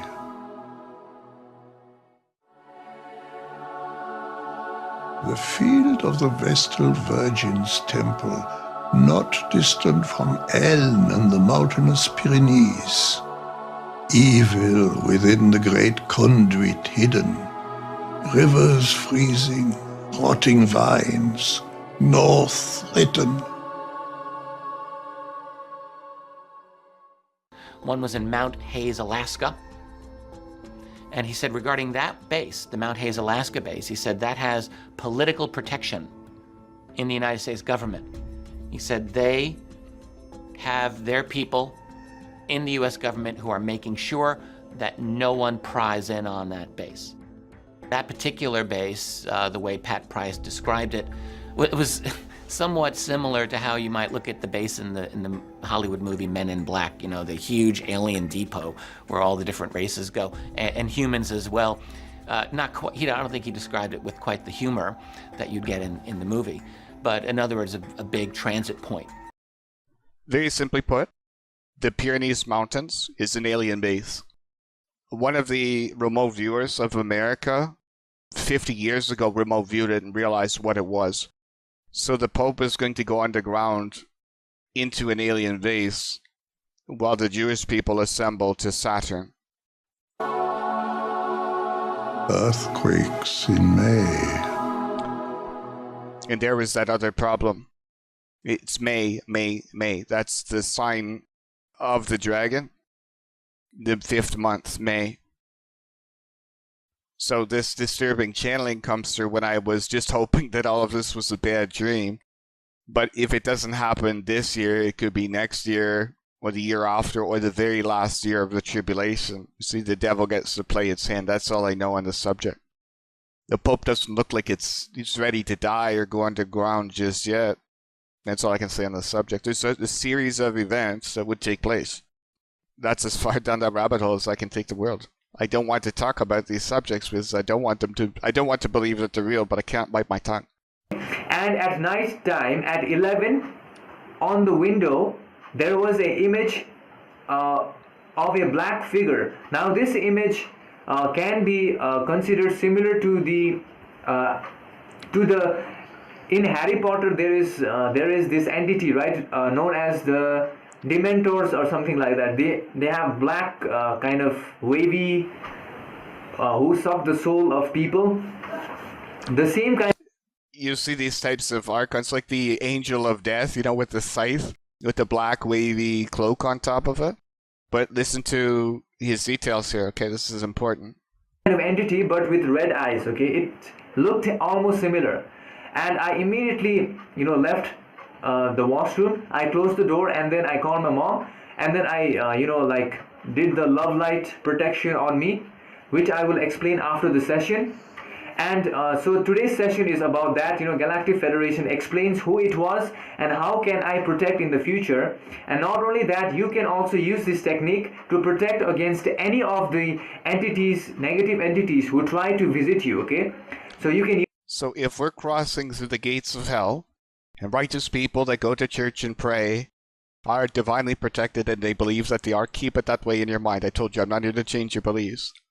If you have this power with God and Jesus, keep it. The problem is a bloody alien invasion might change your mind. Okay? This is all I can tell in loving, tender terms to the religious world. Your faith does protect you in more ways than you can fathom, but it's a belief that is more important than the faith, in an understanding of why things are the way that they are. But knowing that without confusing people, if you have a plan in your mind for this, keep it that way. I will leave a link to this video. However, I'm going to go back to Cosmic Agency. 11,000 people have seen and perhaps heard, so YouTube tells you, like all of our videos. It's got like 20 likes, 1.1K. They're all locked down. They're only allowed to go the first day, and that's as much as the world was allowed to see. What have they got to hide? Well, here's the title. Space Mine Bombs. There are space mines around the Earth, yes. Shadow people. Timelines. What do you think this guy just described as shadow people? Yeah, would you like to know perhaps how to combat these things? She only brought it up for a brief moment. It is very relevant knowledge to the world. So if you imagine that we're traveling through the gates of hell, just per se here, for 3.5 years, let's say that's what our journey is to heaven. In that time, all through that time, it's important to keep your frequency in a high state. Do the things you love. Paint, clean the house, make a garden, so on and so. That's high frequency activity. Something that you love that generates great thoughts. Exercise, bodybuilding, anything you want to do in this world. And now is the time to do it, apparently, since the world is still locked down. But you get the point. Strengthen the mind, strengthen the body. Stay in a righteous state. I warned the world a long time ago about alcohol, cigarettes, drugs. It'll take you down. I'm so lucky in my life to have cleaned it up at just the right time and not by accident. That was a journey I was sharing with many others, and they said the same thing. They're glad that they quit such and such and such. It will take you down. In a negative state, with alcohol, it lowers your frequency. You are going to be the one these things are going to go for. As the human race wakes up and comes into the light, those that refuse to wake up or live in the negative state, they're going to be fought over by more and more and more demons and entities because they won't be able to go to the next guy to feed. As you come into the light, you are divinely protected. Those that refuse to awaken or change their life are going to be targeted by not one demon, not two, not three, but 10 or 1,000. You're their last lunch source. This is the most polite way I can put it to the world. So raise your frequency and keep it high at all times, or become lunch to more and more beings by the day. So it's musical chairs. If there are 7 billion people on Earth, for example, and 7 billion archons that we all created, or 20 billion, and 3.5 billion people come into the light, the other 3.5 billion are lunch for all the rest because they have to siphon life energy off anything they can in the universe or they perish. If the whole world comes into the light, the darkness ends forever. Yeah, you're getting this story. The problem is religions thought we had to kill each other to do that, which lowered the frequency of the whole planet. Fighting and arguing over politics, religion, sex, anything is lowering your frequency. So now is the time in human history to let it the F go. Okay? Don't worry about what the other religions are getting up to for the end of time because they won't be here. On that note, I hope I can explain this simple enough. Raise your frequency. Arguing, fighting, hatred, violence, all the addictions of the world lower your frequency. Do it in the complete opposite. You'll be just fine. Those in this world that want to continue down the path of holy war are going to find themselves getting attacked like they've never seen in their life. It was my polite and friendly warning. Whoever your favorite deity is, I suggest that you spend your time talking to each other and not worrying about what the other guy is getting up to. That's all I can tell you. Doesn't matter how you raise your frequency, raise your frequency. Study, study, study. If it's great on your life, if it's loving like your family and your children, that's the things you focus on in this world. That raises your frequency. Bad relationships, alcohol, drugs, gambling, sex, anything on the negative side of things is lowering your frequency. It doesn't mean you will die. The lower you go down the totem pole, the more you're going to become a lunch. It's your life, your soul, your journey, your choice. I only offer wisdom.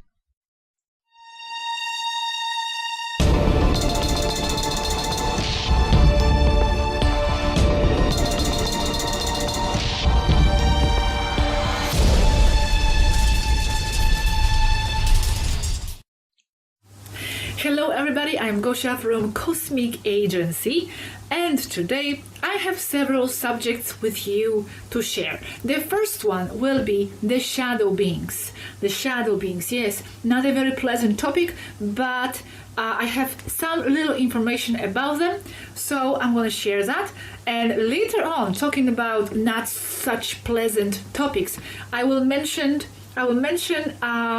what I think are toplet bombs that I think Cobra talks about. Supposed, or I say supposed because I don't know for sure, Pleiadian contactee. So I will mention that because people have asked me about that as well. And then I will mention briefly the the importance of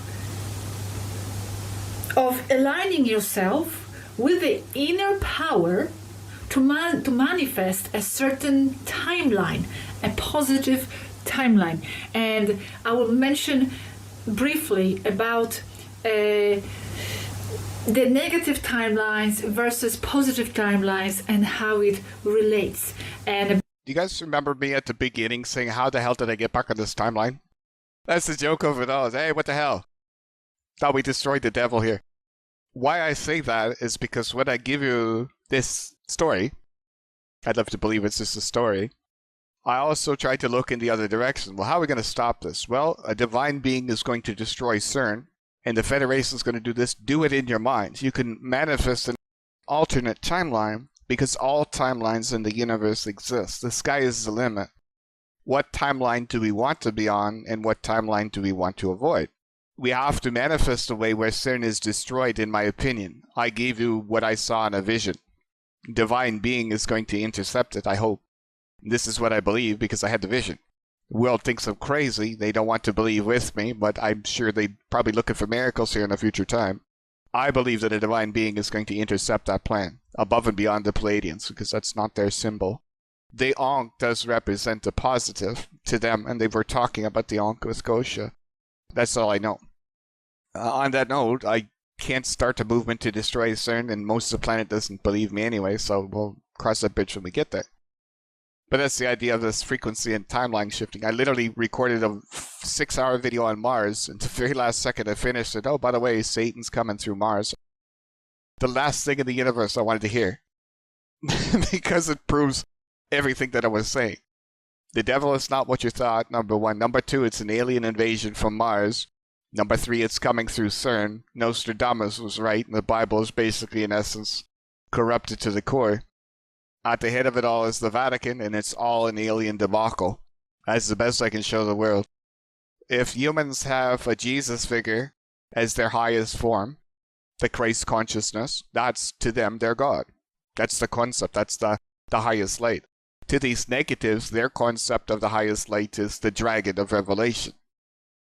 It's the best way I can put it. This is what they believe this is this being, because the Bible clearly states that great dragon was hurled down, that ancient serpent called the devil or Satan. There's your story. She gave birth to a son, a male child, who will rule all the nations with an iron scepter. Nobody wants to believe me yet. Maybe they will in time, but this is the story. I gave you the most expanded view possible in the universe that I could give you.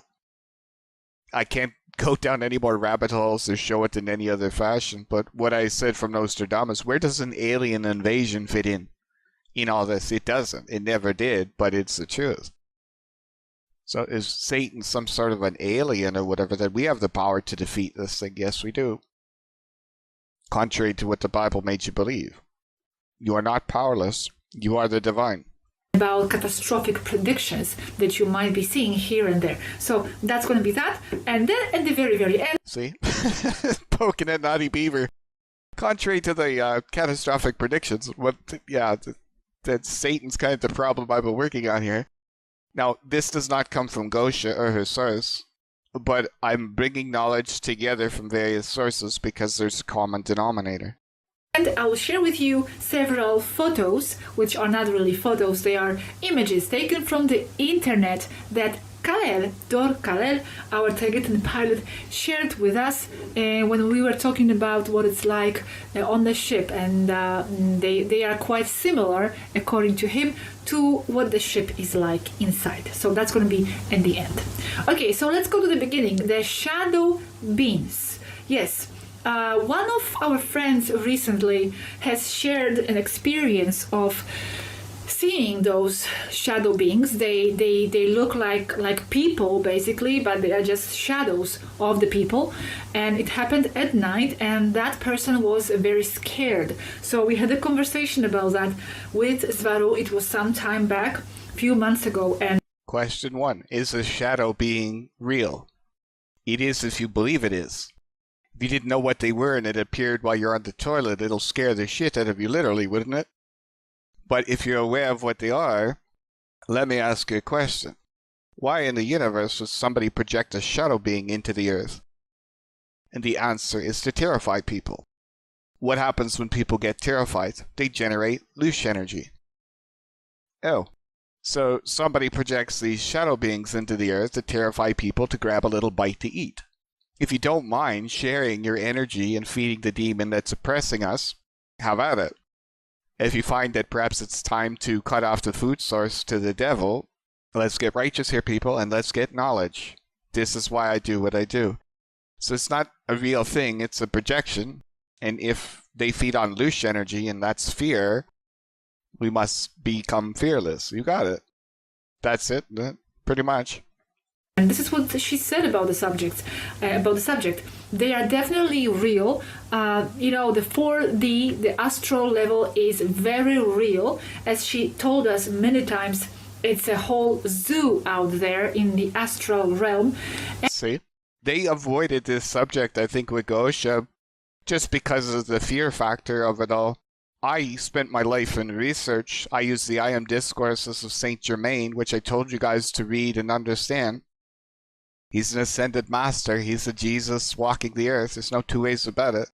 He's always existed on the earth. He's eternal. When he fully described it, it wasn't so scary to me, and he explained what it was. So your mind creates these things. If they're not part of this world, if they are not of the Christ, God picks it up, puts it in a little box, because God loves creation.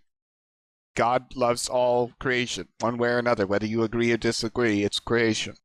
God will put it over here in a little box. Okay, we're going to just put that aside and burn that up in the future. Knowing that, those creations come to haunt us from time to time. It's part of the experience of the earth. Your dreams can literally overtake you in this world. Your fears, the more you feed them, the more they dominate your life. If you're scared of the dragon, I'll bet you many people have vast sums of nightmares of this dragon coming to get them. Many Christians are generally the ones that see the devil. Why is it they have a fear of the devil? I don't see the devil. I don't have fear of these things per se, but that's what I'll try and tell people on the subject. You manifest your fears. Now, many, they have these dreams and visions, and they share them with other Christians and terrify the other Christians, but what you're doing is projecting your fears onto others. I don't see the devil. Does that make me a Satanist or a much more powerful being? If you see the devil, you'll have a fear and you manifest it in your dreams. So you need to conquer your fear of the devil. That's what your message was, not mine. That's the concept of it all. It seems real, but in this world, it's always been the problem. People projecting their fears onto others, per se. I saw the devil, repent, and that's what would happen over the flock, and everybody's getting scared, and they all start seeing the devil. Then they think that guy cursed them, and they burn him at the stake. I'm sure this has been going on this planet. From a psychological perspective, you are projecting your fears onto others, if that begins to make sense. Now, are my visions fears or something? I have no fear of my visions. I'm quite eternally grateful of them. Thank you for the advanced knowledge of the temple and the CERN and all of that. I don't know what it means, but it's not a fear. It's a heads up. Something you should know about this temple in Israel, Nadia. Okay, but I can't tell you if it's good or bad. It depends who's sitting in the middle of it. It's not for me to say. And some of these shadow beings can be actually even sent from the Cabal and from the regressive races to scare you and to, they feed on your fear. And there it is. So when they see people in this world that have fears, they know your thoughts. If they're looking for a quick meal, or they're trying to scare off awakening starseeds, let's say people that were going down this journey, like my group, this crazy journey. They might project things onto you at the beginning to scare you away, and then in your mind, oh, that naughty beaver brought this to me. It's like, no. They're trying to scare you off your path. The weak-minded are easily controlled in this world. This is my wisdom. This is my understanding and the best I can give you guys on the subject. She said the exact same thing. They just create these things to scare people so they can have lunch. What do you guys want today? Mickey D's, Burger King? White guy, black guy, yellow, little red?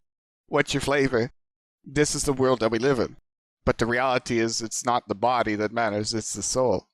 Low-frequency souls are easy to control. People with strong will, lots of knowledge, wisdom, powerful minds, they don't go near them because they can't control them because they are powerful beings. And how is that done? With knowledge, wisdom, and understanding, the processing of information. It's as simple as that. Without any knowledge in the world, if this happened to you one time, you're just having a crap upstairs and a shadow being come in, that event just happened all over the world. And people without knowledge, instead of even researching it, that terrifies them the rest of their life. They have nightmares, and what do you think happens? That same being comes back and has McDonald's or Burger King, whatever flavor he can pull out of you. Ketchup sold separately. You get my point. The universe, I don't think, is going to change for humanity. This is reality, per se. So the more you feed the demon, the more it's going to come back into your reality. That's the concept. See, all of us have probably been encountered with these things at one point or another, and they would test you, per se, going down the street and whatever it might be that you'd see in this world. If they didn't get a rise out of you, why would they ever come back? This guy, either you're too stupid or you just don't care. And that's the whole idea. Subconsciously, you were just smarter than what was playing with you, so to speak. That's the idea. That's why I love the giggles. That's why I'm always laughing about the most heinous satanic crap, per se, because it's as real as you make it. But knowledge is power. It could also be just beings who dwell in that realm, in the fourth D, and come to you for whatever reason. You could have had a bad day, or whenever your frequency is a bit low, alcohol and drugs and the substances like that, and the lower frequencies, they are like a glue. They are like a glue for these parasites, because that's basically what they are.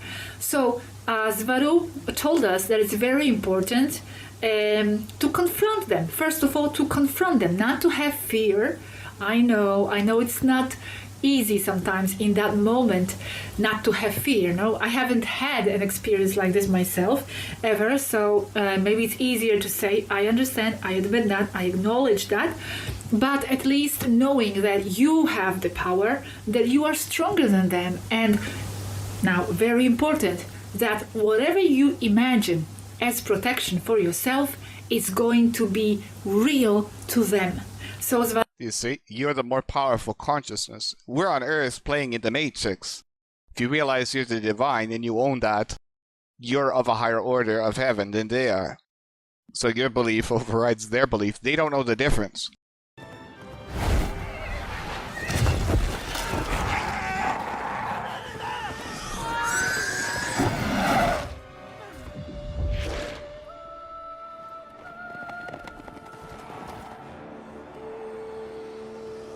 So if they come down and say, oh, look, I'm the boogeyman, and you go, oh my God, there's a boogeyman, you've made them the boogeyman. They have the power. And this is important because all the various faiths in this world express this in different manners. So I'll show you on this channel. Again, you'll see a lot of the Christians will come out and they'll say, they'll have their little chance, per se, with Jesus, and that protects them in their mind, and it works just fine. So I'm never ever telling anybody to change that type of a concept. I was reviewing this video and I stopped right here and I had to cut it. I said, I can't bite my tongue on this anymore about something. In this world, all the people that have this belief and understanding, they say, in the name of Jesus, I banish thee, or what have you, okay? The problem is, the letter J wasn't invented until the 1600s. This is a fact. So, whoever that Jesus guy is, he never existed. If you believe it holds the same meaning, that's great. And others say, well, it's Yeshua. But the problem is, if you think Yeshua was Jesus, according to Ra, you're still mistaken. And this is what I've shown you guys before, and I'm going to bring it up again. This is talking about Moses and how Yahweh was communicating with the earth and where the language of the Hebrew came from. It was programmed into their DNA. This is what he told them. It's literally written into your blood. And after so many manifestations or people having children, the language comes out of the people.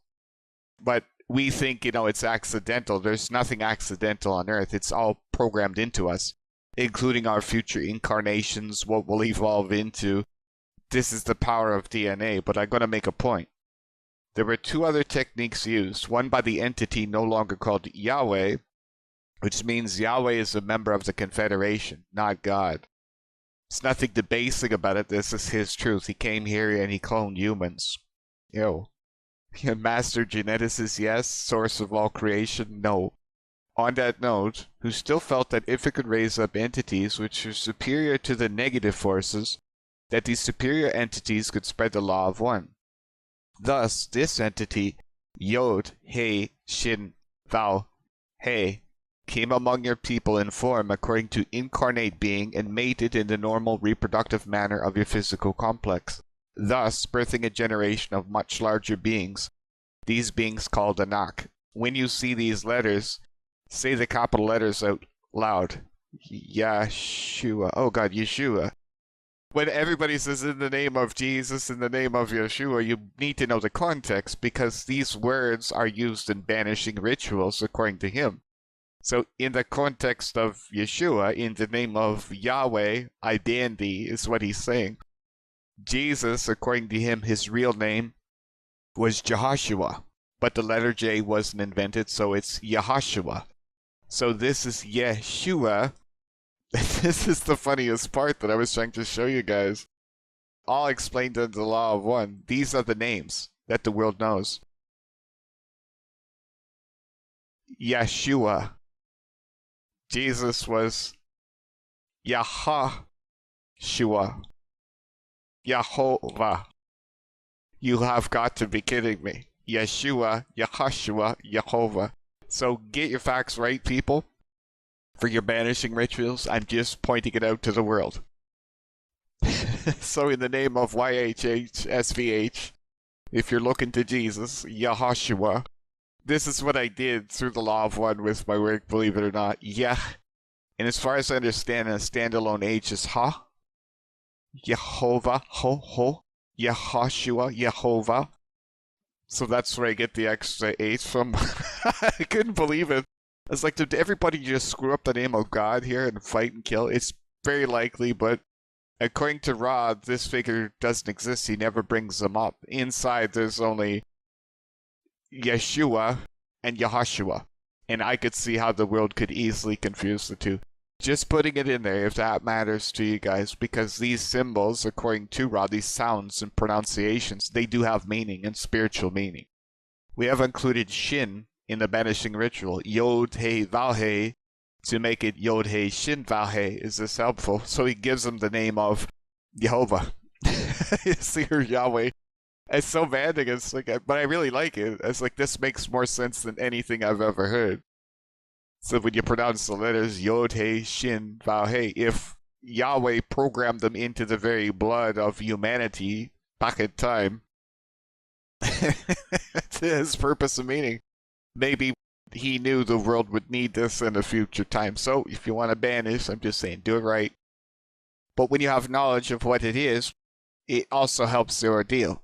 It doesn't matter what you say or what you believe. It's what you believe, and what you believe is more important than what they're trying to make you believe. Ah, my demon, no you're not. Well, have a nice day, and they leave, and that's the idea. It's probably easier said than done. I get that in this world, and it's probably why she said that as well. I kind of been telling the world this is the most important period in human history, regardless of how it plays out. Knowledge will get you through these times just fine. Baruch has insisted on, for example, imagining yourself, I know, typical exercise, but it works, imagining that you are turning the inner light on, but it shines so brightly that it fills the whole room and it comes out of the windows. And just imagine that with the full power that you have, and you do. Right there. I do this all the time. I protect myself, my home, my county, my province, my country, my continent, my earth. I manifest in my mind this powerful, pure white light out of your heart, if you will, and just in your mind, in the dark at 4 o'clock in the morning is when I do it. Never give up your soul to the night. The Emerald Tablets of Thoth.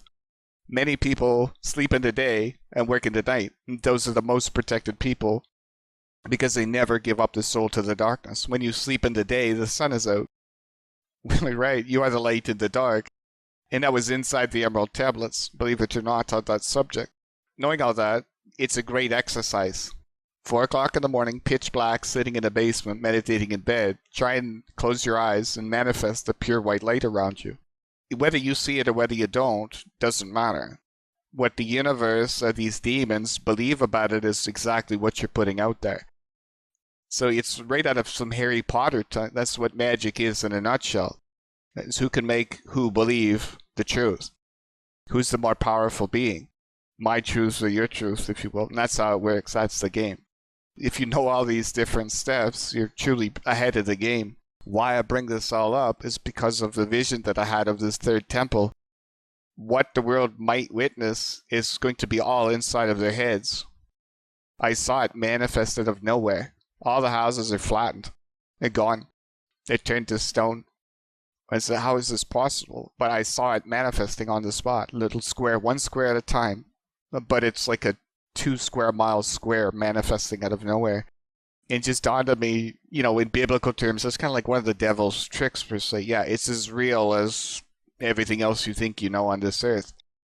If that begins to make sense, these are the only guiding lights I can offer should this come to be. I don't see how it's possible that it wouldn't, to be quite honest. All things are possible, I get it. But so I may as well prepare for the impossible, at least throw it out there in this world. I'm sure half the planet come run into my channel if this came to be. Holy Christ, what's going on? But this is naughty beaverism. At its finest. This is the best I can offer the world. This is not going away. Why would he draw all these? Why would he draw this great test? Why would he leave all these signs and symbols if it wasn't meant to be, pretty much guaranteed going to happen type of thing in this? Why would he put all this here? As he was leaving a guide through the ages, I believe, just to say, look, this is what I see. Look to the sign of the sun for the Savior. You get it now? So when I fought and exposed Gregory Hallett as a usurper, and I want to remind you guys, just to end this segment here, this is Philip. He died. It's a few days ago. This was him inside the image that I was referring to. I was waiting for him to die. Why that matters is he was in line to be king. He never became king. He died at 99. Gregory Hallett, I spoke my piece in this world, and I told you he'd be denied kingship. I'm just the guy that pointed it out. No socks, no shoes, no trousers. There's your 4 horses of the apocalypse that he showed you, all on my channel.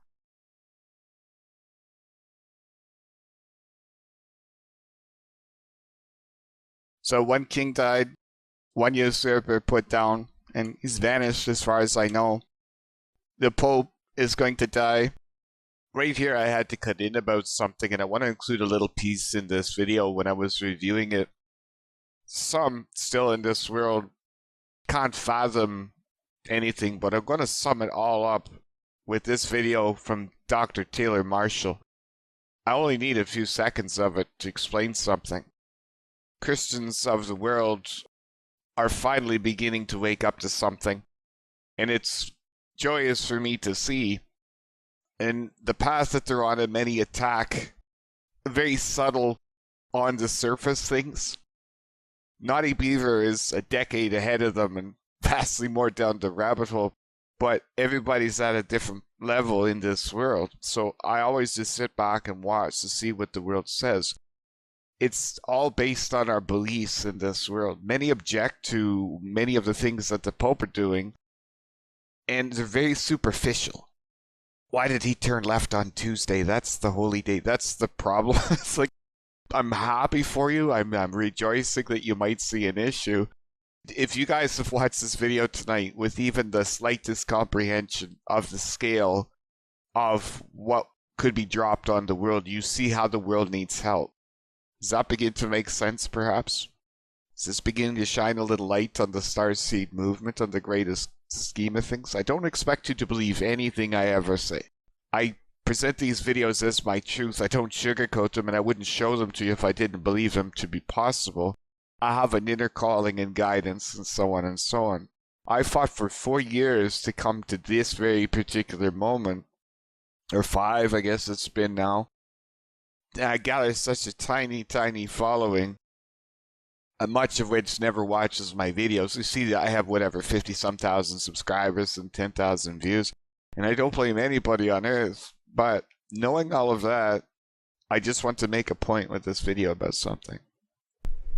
Pope Francis has joined with Lynn Rothschild to assemble guardians of the new inclusive economy, inclusive capitalism. They're Who did it? The deep cabal in control of the United States and that own the United States of America Corporation. This is very important because many people don't know that the U.S. is a corporation founded in 1871, meaning that people and their possessions are their assets as a corporation and industry.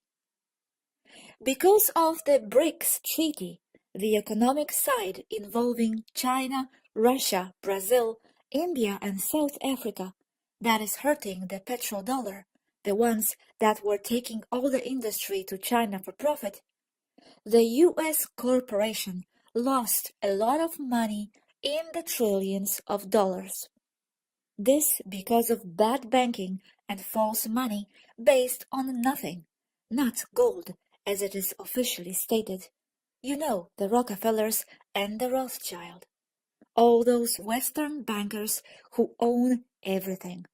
Centralized in banks like Chase Manhattan and the City of London. This then connects to English royalty and to the Vatican. So that faction in control of the United States of America Corporation lost over the last 3 decades a huge amount of money, creating the monetary reset problem and imminent threat to humanity.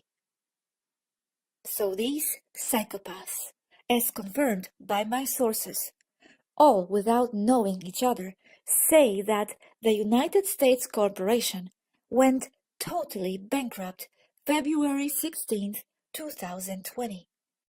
Who do you think heads the United States of America Corporation? Who do you think launched the virus? When they went broke, what do you think Plan B is? The virus and a new council for inclusive capitalism. Our other system didn't work. Do you guys understand what I just told you tonight and the possibilities and the great sign in heaven and all the work that I've done? And the head of Christianity joins the worst usurers on the entire planet together for the new inclusive capitalism council. When the Vatican is destroyed as prophecy foretells, this is why. I'm not even a Christian, guys. I'm not even a Christian. It's not that I don't love Jesus. I was born and bred and brought to this world, lock, stock, and barrel, and fulfilled a calling that I never thought possible. But to sum it all up, if anybody in this world wants to know how the Pope could betray the world and why he might find them dead and the Vatican destroyed him, just trying to show you the simplest of videos on the earth. And when you do all the rabbit hole research, inevitably in the future, depending how these timelines go, you would see just how messed up this world is. All these things going on. The arrival of Lucifer, potentially, the great sign has come and gone, and you're worried about capitalism? Is he not the one that's supposed to guide the flock until, Jesus comes and everybody goes to heaven? Whatever promises they slipped into the Bible. So on one side of the equation, you have the starsuits of the earth all over. Millions and millions and millions that came to earth for this time. I'm just trying to show the world before they ever judge me again, the head of your church is your betrayer. In a future time when we come to that revelation, this is why your church fell. This is only the beginning and the tip of the iceberg. Aliens are here, Lucifer is coming. If Jesus had it handled, Naughty Beaver wouldn't be here. This is the meaning behind all of this. This world was going to be destroyed, betrayed, crushed in horrible, horrible ways. And just to prove the point, in these times, the preachers are all on television telling my mother to kiss her ass goodbye, but the head of her church is worried about inclusive capitalism. What kind of a psychopath could ever read a Bible, know what they know, believe what they believe in this world, and get attached to earthly possessions? That is the complete opposite and inverse of Christianity and what it stands for those that truly read the Bible and understand the deeper meaning of rejecting this world. This is what Peter's cross is. It's the negative, the inverse of Christianity, the dark side. Everything against ascension, going to heaven, salvation, whatever earthly attachments. And he brings the worst usurers in the entire world right into the head of the church. That's the offense, that's the betrayal, that's the destruction. In that time, I'm the one that's not even the Christian telling you to prepare for Lucifer. You guys see how messed up this is? Do you guys understand why I go crazy in this world? But I understand inside why I had to do it. This is the deepest meaning behind Naughty Beaver if I was going to put a finger on it. All of this from a picture. If you understand Christianity's true form, and realizing, regardless of what you believe about this earth, throw it away. Seek out God. Nothing matters. It's all inside the law of one in the exact same way. I can tell you stories, he said, till the end of time. None of it matters. All this alien stuff, nothing compares to the love and delight of the infinite creator. There is nothing on this earth worth fighting over. If you spend your life seeking God, it's the only true treasure in the universe. Very, very loving, wonderful passages. And here the Pope's going to get everybody focused on money. Only with knowledge could you ever come to my level in understanding, because of the fact that all of the virus is tied to this organization in the first place, because they went bankrupt. And when they went bankrupt, they had to cover it. And guess what? They're calling for a great reset. So, for every Christian preacher in this world that's trying to brainwash people into believing that God sent the virus, compared to what I know and understand, this is the problem in this world. Keep them stupid, keep them blind, keep them ignorant, bind them in darkness. I never judge anybody anymore in this world. This is the stage long gone by. And all I can do is look at the world around me and see its level of awareness, and just hope that we have more time. I hope that I'm wrong about everything. I hope this invasion is stopped and doesn't come. You gotta imagine, guys, if the world was destroyed in a nuclear apocalypse that's been prophesied, you gotta imagine if there's an alien invasion coming, no matter how much help we have from on high, humanity's getting in the middle of it. As in the militaries and what they're gonna start flinging on this planet. Gotta imagine, it's right out of Hollywood. They have advanced weaponry. The Earth, to some degree, is prepared for this, but this was the fight that the ancients were talking about coming. This is the problem. On the ground, I don't have laser beams to kill, whatever. So best you have in the world is God as your ally, and that's all you need. If that had come out of the Pope in these times, Naughty Beaver would not exist on this earth. I cannot believe I'm having this conversation. But I hope you guys see my heart and soul here, and realizing it's never been about me. It's about a mission and a purpose and a calling, and I'm not alone. And we are all here for this time because the universe saw it coming. There was no savior the way you understand. And that was the problem with the law of one. He said, well, will Jesus return? He said he does, but only as a member of the Confederation. What does that mean? He's not setting foot on the earth. That was the concept that he was talking about. Jesus has done his time, that figure. He's always here in spirit or whatever realm that he's in. That was what they were meaning. So in essence, this is our world in our fight. And this is going to be my upcoming videos explaining something from many, many different sources now, explaining where the world is. Where are we? The world's going to have to grow up. I see a great famine drawing near. Often returns, then becomes universal. So great and long, they are plucking roots from the ground and children from the breast. The world is about to fall into starvation and a horrifying future. And there's only so much that they can do, and I'll keep that out of this, but I want to play just a few seconds of this. Calling it. I find it alarming. We've basically seen the Pope partnership with the Rothschild. This Lynn Rothschild, I'll explain her in just a moment. She's a dear friend to Hillary Clinton, and she's the third wife of Evelyn Rothschild, who is the heir of the English Rothschild branch and is the financial advisor to Queen Elizabeth of England. Pope Francis and Lynn Rothschild have assembled a dream team of major economic leaders, CEOs. We're talking about the CEOs and leaders of MasterCard, Visa, both usurers, Bank of America, CalPERS, Merck, Johnson & Johnson, British Petroleum, the Ford Foundation, the Rockefeller Foundation, and on and on. I'm going to share who these people are. In this world, like this guy is a Christian, a devout Christian, if you will. He doesn't have the mind of Naughty Beaver. In a million years, he could never see the evils of this world the way that I do. This is what I'm here for, because I can. Does that make me unrighteous or good help? You guys understand? They still have the compassion in this world. They still have that non-judgmental type of thing. And this is a quality that would be wonderful in all human beings if we were all human. But we're being overrun by aliens. This is what this world has been preying on, is the innocent minds. You guys see? I only have compassion in this world. He sees it. Don't get me wrong. This is an incredibly powerful video. He gets the point. But what separates Naughty Beaver is the fact that I had a calling to do this. I have the world's greatest seer. And nothing that he has foretold has been wrong at this point in time. And that was what was important to me. Because the Bible is the Bible. Nostradamus told the future. So I have to do something here. It was such a horrifying journey to go down, the thought of getting into the middle of the religions, but I hope that perhaps it might pay dividends. It terrifies me the thought of this possibly coming to be. The world is going to be decimated.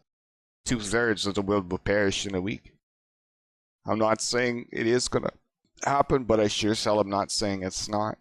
All of this taking place in the world, and the Pope's just worried about money. Because they went broke and they created the thing. But what the Pope is calling for and what Lynn Rothschild's calling for is a reset. We've been using this language a lot. It's their language. It's not ours. A great reset. See? They went bankrupt on February 16th, and 10 months later they were calling for a great reset across the world. Who else in the world do you think orchestrated it all, if not the cabal? The key problem here is the much more evil on this world than meets the eye. This figure is the Antichrist figure. It's the Pindar, or the penis of the dragon. It's always walked the earth, and according to Nostradamus, since the time of Jesus. It's been trapped here with humanity, and it's part of this scenario. The best knowledge in the world, and all fingers point at one of the Rothschild family. It's an eternal being. It can take the shape of anything on earth, and literally anything. A table, a chair, Jesus, God, whatever your flavor, because it's a shapeshifter, and this is him doing it to the Pope. That's Eugenio Pacelli. It was the mastermind of World War II. This is only one evil. This is what got Hitler to have the war, is what I'm telling you. So a Rothschild can be the Pope, yes. A Rothschild could be Donald Trump. A Rothschild could be this guy, if those are the figures, because the most common consensus in the world of the Pindar is a Rothschild. Eyewitness testimonies, men, women. It's just something in that family, and coincidentally among the richest and most powerful in the entire world.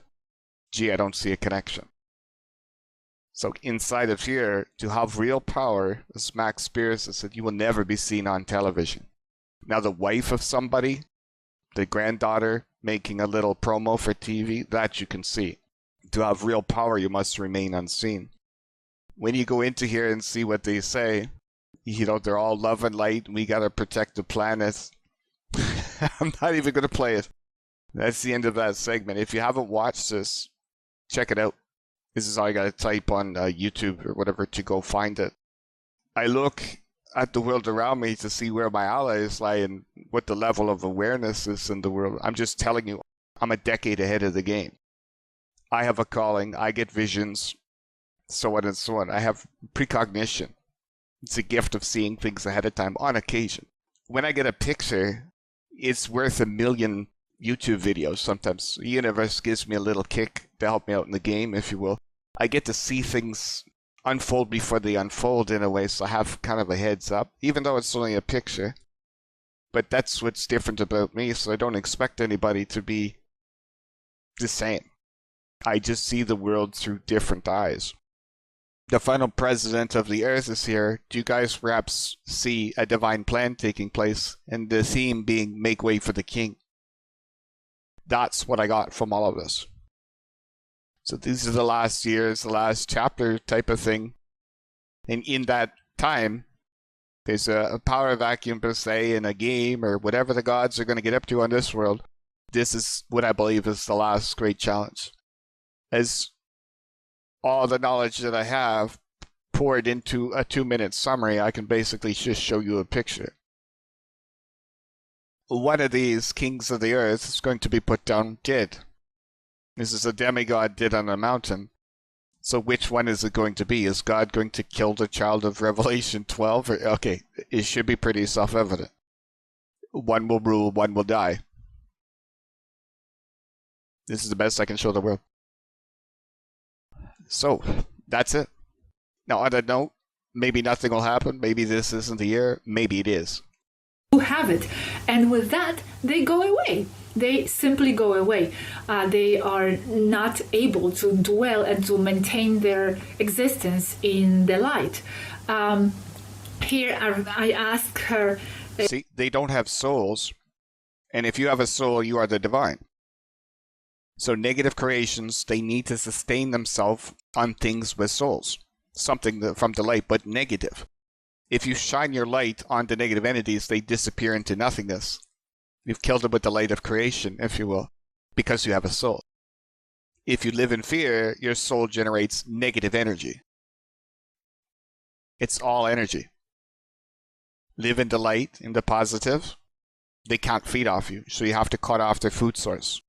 This is the only thing this world has ever had to know from the beginning in terms of the energy game, but even this message would take 1,000 years to break through to the minds of this planet. That's it. That's as simple as it gets. There are many, many different ways, but know the basic truth. They have no souls. They need negative energy. So if you don't share your bread with your little sister, that's a negative type of thing. You see, if you're selfish and greedy, that's a negative type of thing.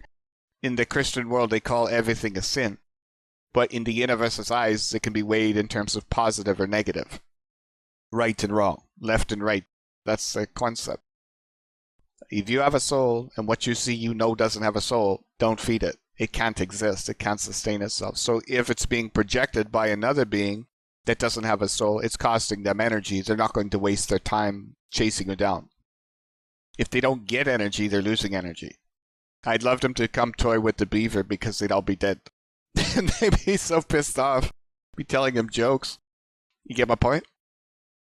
Hey, what do you mean turn the light on? Metaphorically or really? Like turn the light on? And she said both. Yes, sometimes even turning the light on in a room physically might help. However, candles are the natural light and light bulbs are the synthetic light. And that's probably the deeper meaning behind church candles, if you would. Inside the Law of One channelings, he told her to have a candle lit all the time. If I can pull it up for you, if I'm not mistaken.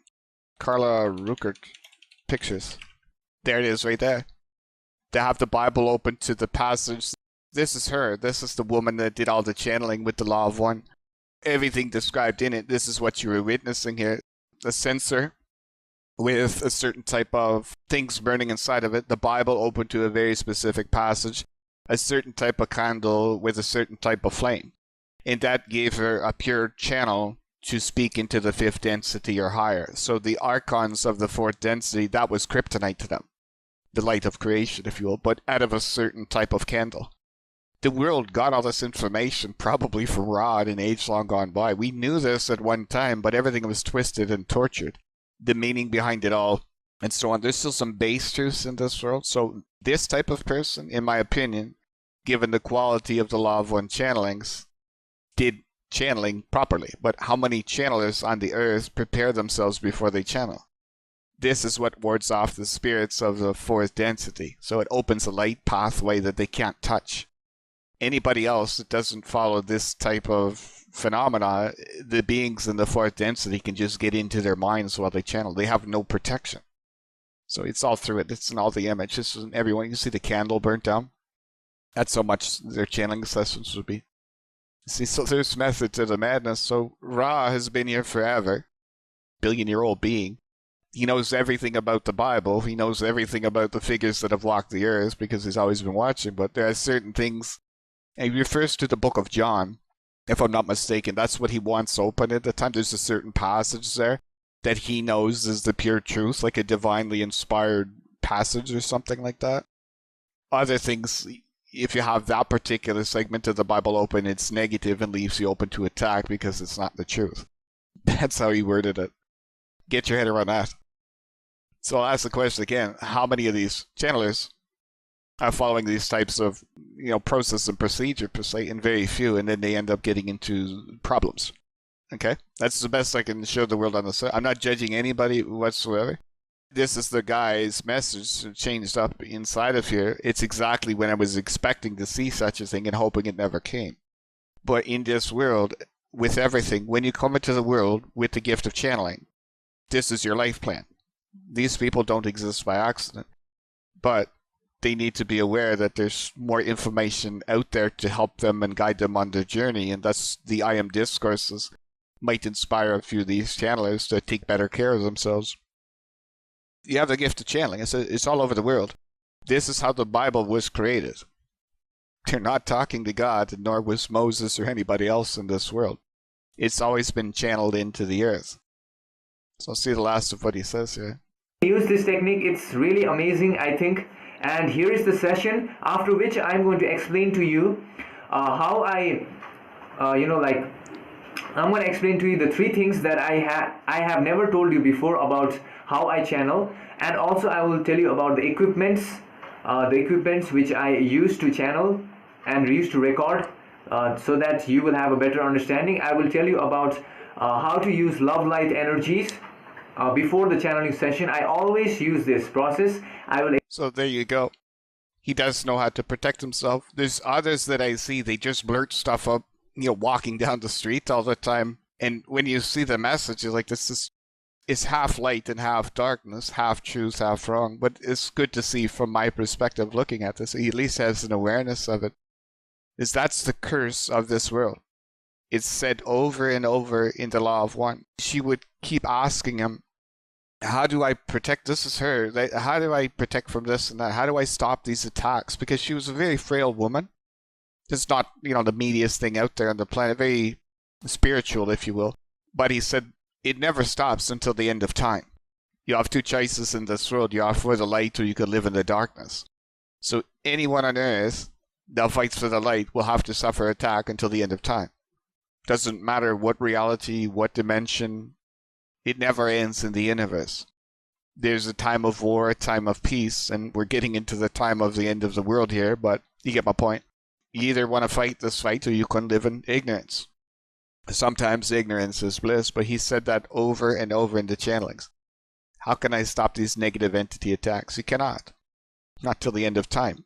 You can become master of light, and that's what Earth is in a nutshell. It's a bit of a stepping stone in the evolution game. But that's the best I can show the world on this subject. The end. I love you lots, guys. That's as far as I want to take this show on very personal information. But, well, what the hell? Let's see what happens. I haven't heard anything from Gosha on this subject. I see she just posted, I think, a video here when I was coming on. Reincarnation loops.